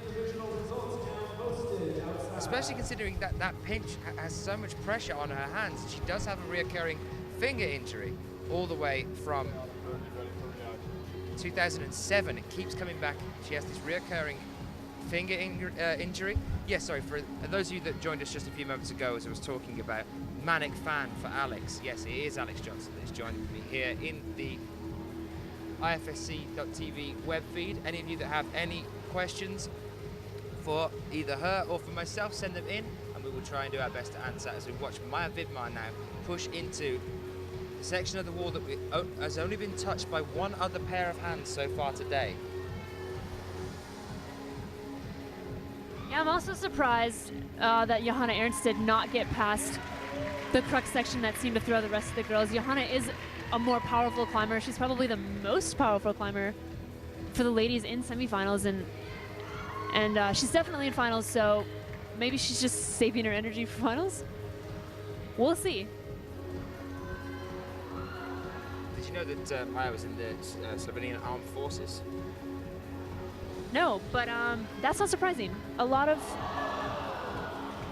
athletes in Europe, the way that the Army works in Europe is that you can sign up, I guess, for the Army, go through your training as an athlete, and if ever that country does go to war, the athletes are the last to be taken, but it is, the way I know from the Austrian team is that it's technically their job. They go and they check in at 7:30 in the morning just to say, like, hello, I'm here, like, this is what I'm doing for the day. They give them their weekly schedule, their day schedule, and then they are paid for by the government and by the National Army to be an athlete for the Army. I did not Not know a bad that. job. I did not know that. What a great job. Yeah. Should And we like put the I mics said, down and go and try and find yeah. someone? The athletes are I mean, if ever, the athletes would be the last taken or the last chosen. So yeah, not a bad job. Not at all. It's obviously worked out here. She's the only person that's moved on to that point on the wall. We are now joined by Hélène. She's coming out to start her climb. So only a few more climbers left to come, guys. We have Hélène Janicourt, Charlotte Durif and Mina Markovic yet to come, which means that Maya Vidmar now moves into those all-important 8 places and has earned herself a slot in the finals.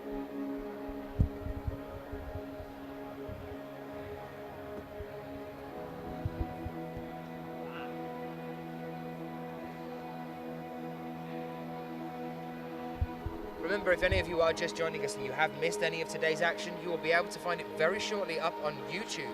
If you get onto the IFSC's YouTube channel, you will be able to rewatch any of the action that you might have missed, not just from this competition, but from any of the competitions that we've been doing all year this year. So you can go and find them. Why not go and relive the excitement of the World Championship finals over on IFSC's YouTube channel? And make sure you leave a message on there as well, just to show some support. Also, as I think it's about time I drop this one in there, get yourself onto Facebook and get onto Sports Climbing 2020. I'm going to keep doing this till people are sick of it, because I want to see people getting on there and supporting the Olympic movement for sport climbing. You can get on there and go to Facebook, Sport Climbing 2020, and click like on that page. I believe we have just surpassed 10,000 likes on that page, so 10,000 followers on that page.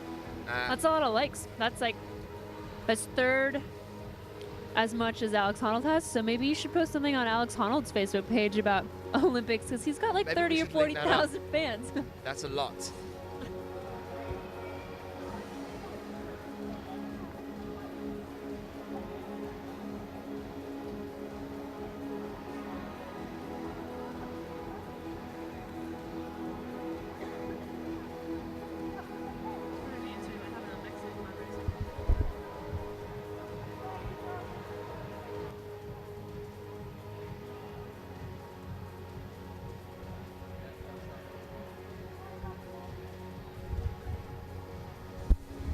So Corey wants to know, can we start having a conversation with Alex and ask her some questions? You may indeed start having a conversation with Alex. Alex, answer some questions. Ask me some. Donuts. Chocolate. I really like chocolate. We're not talking about donut holes, we're talking about donuts food. Yeah, donuts. Okay.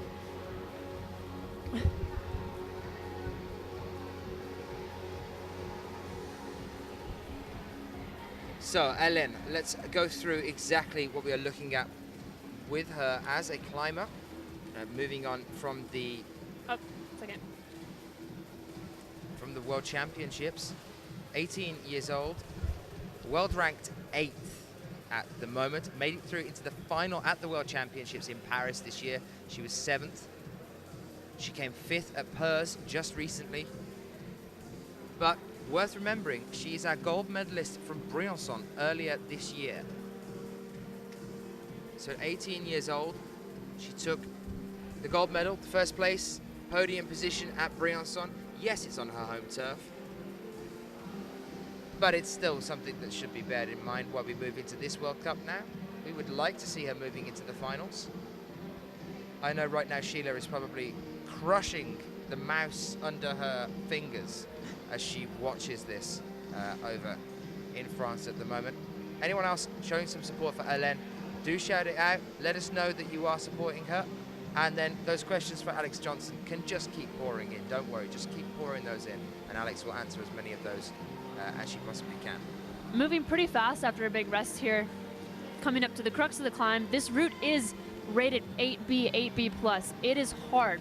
It starts out easy and gradually, not easy, but you know, gradually gets harder and harder and harder.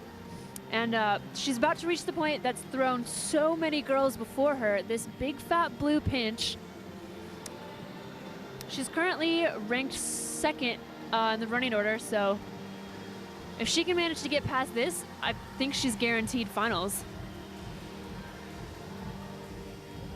So let's see how she manages this one. She manages to stick it, and now we see Hélène proving why she managed to take the gold at Briançon. Looking a little bit slippy on the sloper.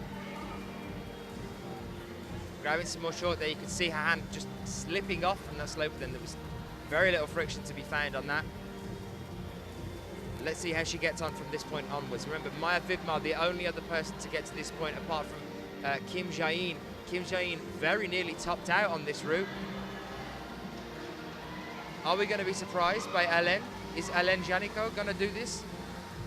It seems almost a shame because she has now definitely made it into the finals.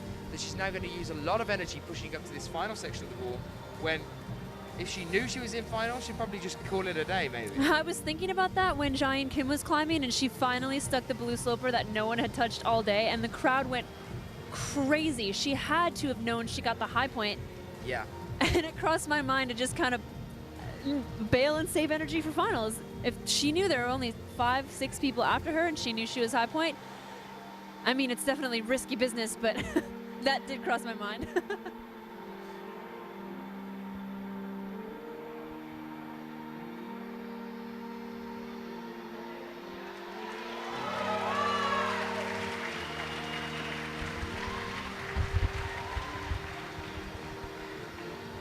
Well, she's definitely coming up to the point that we saw Kim Jae-in on. She manages to stick that one. I didn't think that was going to happen. She leant out a bit there and I thought she was going to come off. She's found a firmer hold here now. Is Hélène going to be able to do this? Can she surpass Kim Jae-in? I think it's going She's to be a pop tie. for it, and she manages it. Hélène Janico, the only female athlete, proving to us that it can be done. Waving to the It crowd. can be done. Hélène Janico manages to top here, and the chat room and the crowd go crazy. Yeah, I know. Me speaking too soon again. I keep jinxing people. Yeah. But I said, oh, I think she's going to tie with Jae-in Kim and slip off the finish hold, and then she stuck it. I didn't have much faith there either. I was going, is she going to do this? Could she possibly do this? I wonder if she's going to do this. And there she is. Not bad. Not bad at all. Paul, you might have just spotted the balcony there. That's exactly where we are. So yes, the balcony here at the gym is awesome. We are literally almost face to face with the climbers as they're reaching the halfway point on the wall, all the way to the top.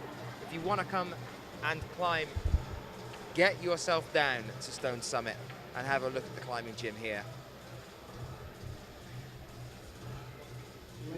It's definitely worth doing it, even if you want to come and watch. There's some really great viewpoints to have a look as people try and climb on the wall, which gives it, of course, the perfect setting for us to hold the World Cup here.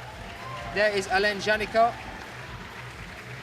knocking Kim Jae-in, the overall world champion, off the top slot and immediately beginning to sign small children. That's the, I think that's, they have to do that, right? Whoever gets the highest point has to go around and sign every child in the venue, isn't that, that's a thing, right? Yes. Yeah, okay. So now we're waiting for Charlotte Durif to come out. 8 men and 8 women into the finals tonight. You'll notice that there's no screen for the men. The men have actually all already climbed. We had only 24 men in semifinals today because a few of the Mexican climbers got disqualified for not making ISO on time. And the men are technically just, I mean, honestly, just faster climbers than the women, it seems.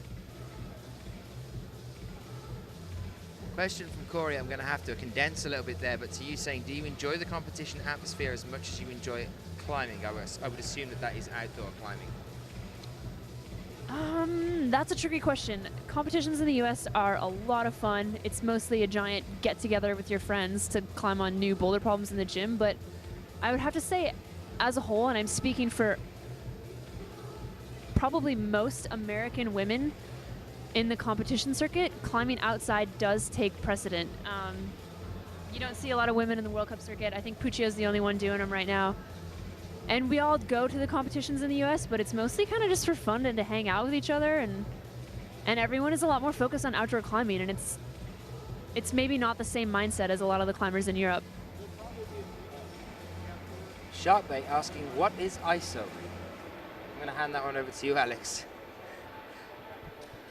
ISO is where all the competitors are kind of corralled before they're allowed to see their route. You get to warm up, you have to hang out in ISO. You're not allowed to come out until it is time for you to climb.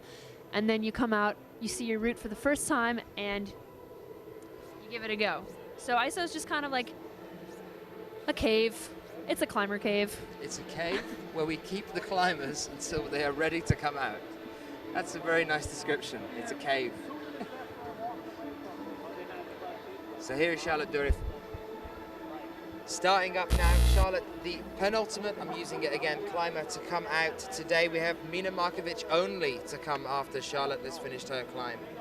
And she undoubtedly heard the screams from the crowd just as Ellen managed to do what had looked like the impossible all day today. It was really refreshing and exciting to see someone finally top this women's problem.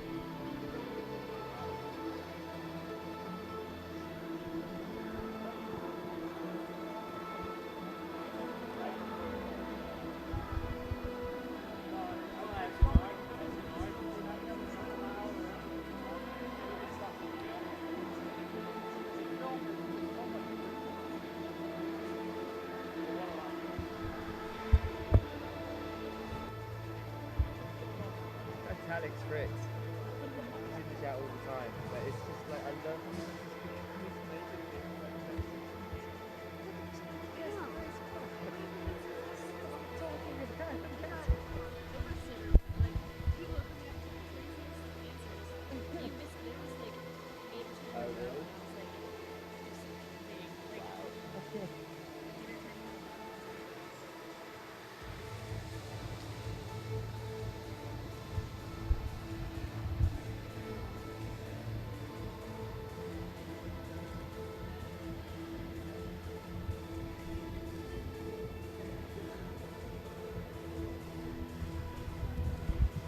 Well, Scott, that might be because we weren't actually talking for that moment just a few seconds ago. Hopefully you can still hear me as well.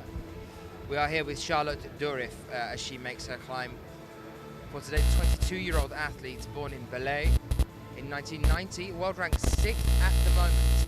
She is 6th also on the World Cup rankings for this year so far. She was also 6th in 2010. In 2011 she dropped down to 9th on the overall rankings, but remember this is a lady that has held a top 10 ranking since 2010. Not quite making it to the cutting point. I think we could see Charlotte Durif not in the final now, which is really surprising considering that she's made nearly every final this year. Briançon, she ended up taking the bronze medal there. She was in the final in Imst. She was in the final of the World Championship in Paris this year. She was in the final in Perth just the other week. What's happening here?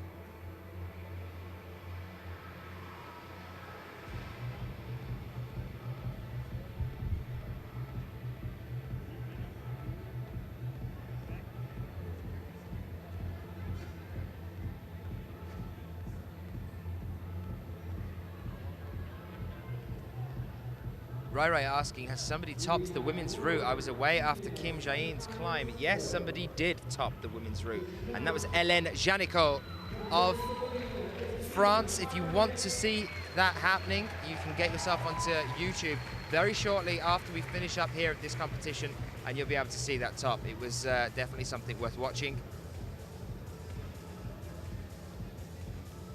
That is correct, Scott. Alex Johnson is at least 8 feet tall with a 16-foot wingspan. I've actually had to have a separate desk just to sit down next to Alex, because the wings are just all over the place.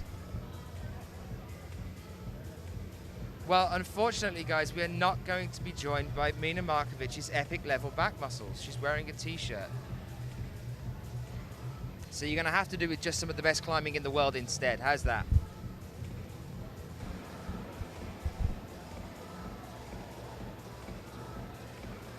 So, Mina Markovic missed the World Championships just recently due to a finger injury. She's apparently back now. She's obviously She feeling broke better. her thumb, didn't she? Apparently so, but I can't see how a broken thumb would heal that quick because it was in No Munich. idea. And Munich was only just A couple it weeks wasn't ago. that long ago.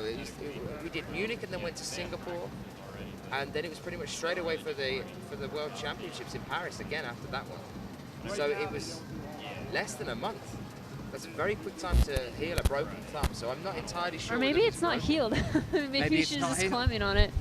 That wouldn't surprise me at all.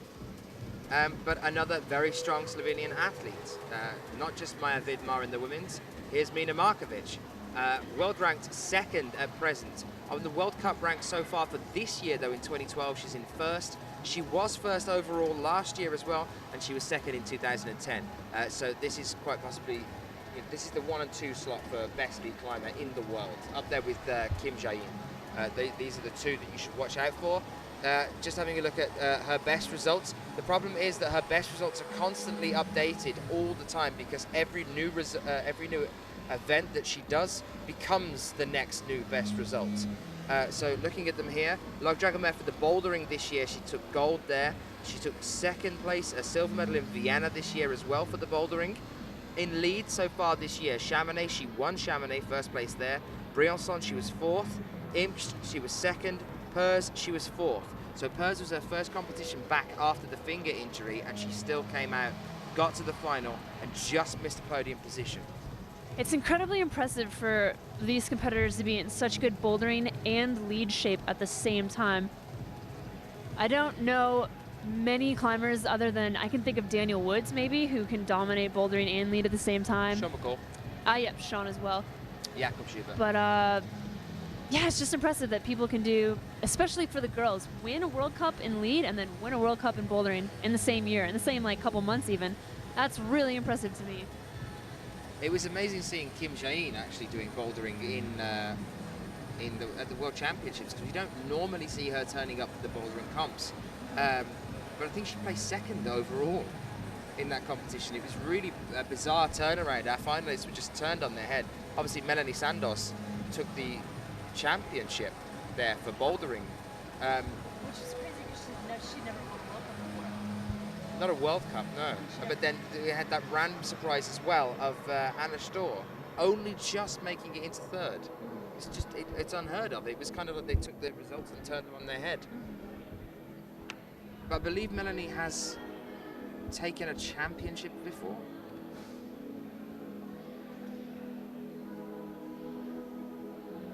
I will double check that.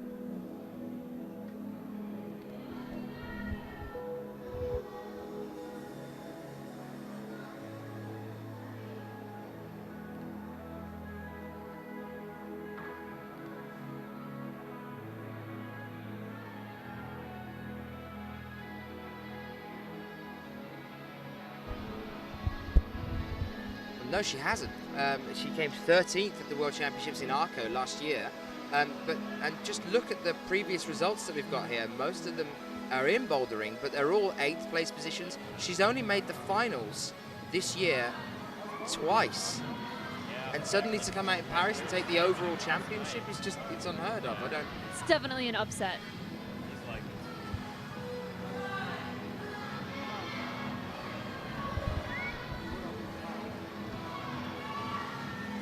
So our last climber of the day for our semi-finals, Mina Markovic now, trying to push up. Just trying to get past this point that has stumped so many girls before her. We've only seen 4 girls past this point, and Mina really wants to be one of them. She keeps reconsidering where to go from here. It looked like she was going to go for a pretty big dyno onto the blue hold over to her left a few moments ago. We'll see where that I puts don't her know in what the that rankings.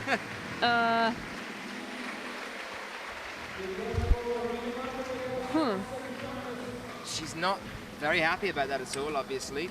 But let's see what that actually means. I believe she has already secured a position in the final. I think she did reach out, did she not? And grab. I think she did grab another hold past that point, which makes her, which gives her a place in the finals. But even if it were not that she hadn't reached out and got that hold, if it was going on count back from there, she's still 2 tops from the qualifications yesterday. So on count back, she'd still make it to finals. So give us a little while. We'll make sure that we get all those results checked. You can see there Mina not looking too happy at all. We'll get those results checked for you and updated as soon as possible as we move through to this evening, guys, and for the finals. I've been here all day so far with Alex Johnson, and we'll be back with you in a few moments' time. And I'll come and say goodbye to you guys in a few moments' time.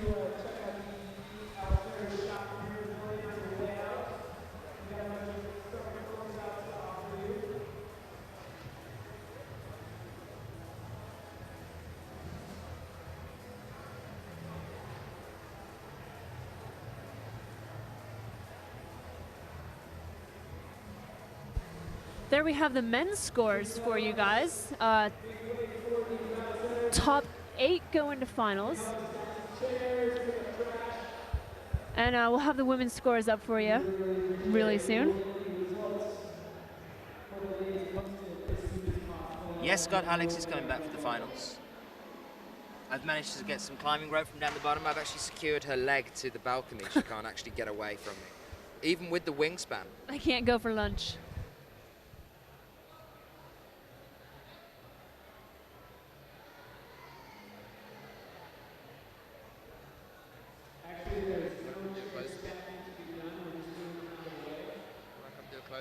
Yeah, sure. And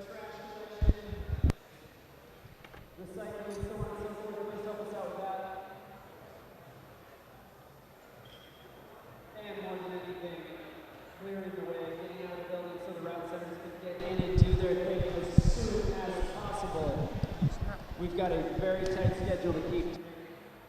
Finals happening on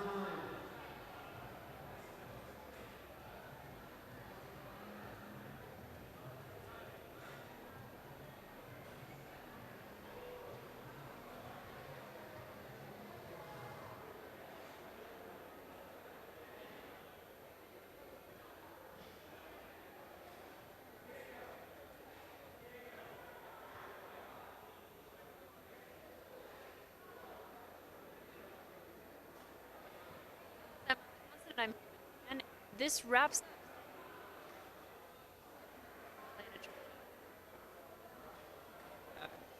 semi-finals. We'll be back in a few hours' time, just roughly 4 hours for the main finals.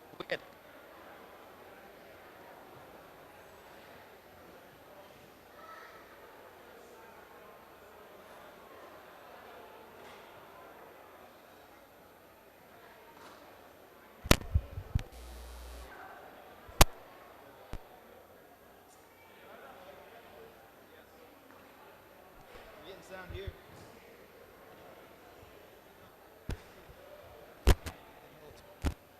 Can you hear me now?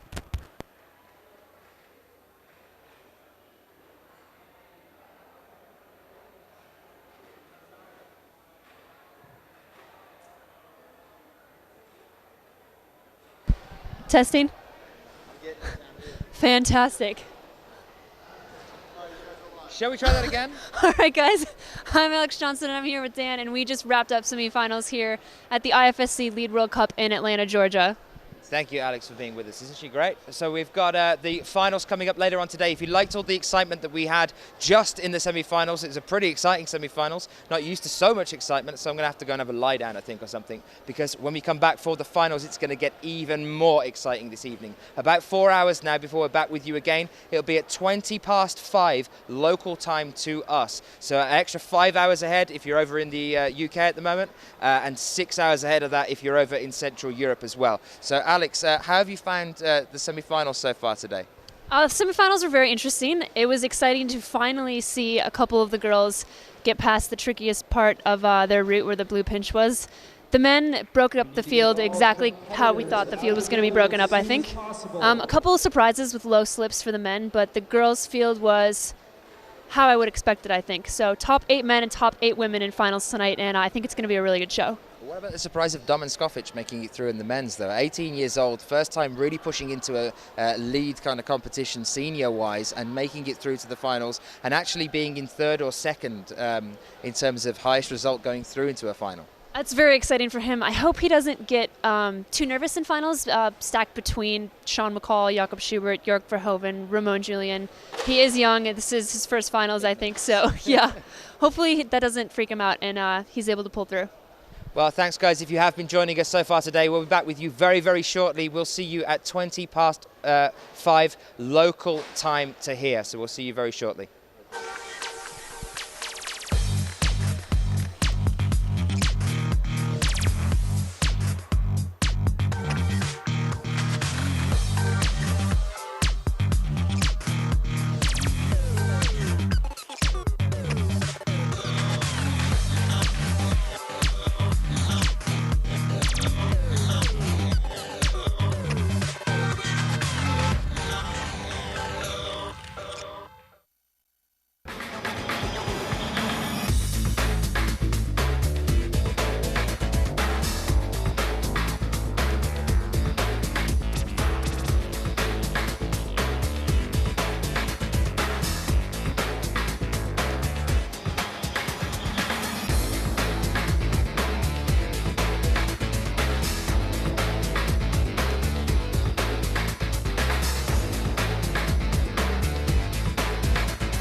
Today, Top 30 is the only company in the world able to design, produce, set up and manage a top-level competition.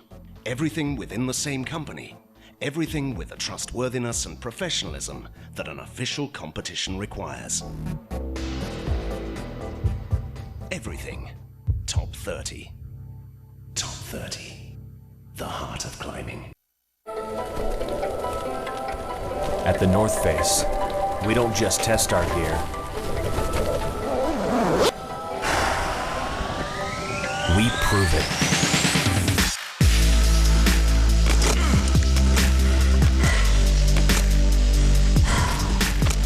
Athlete tested, expedition proven.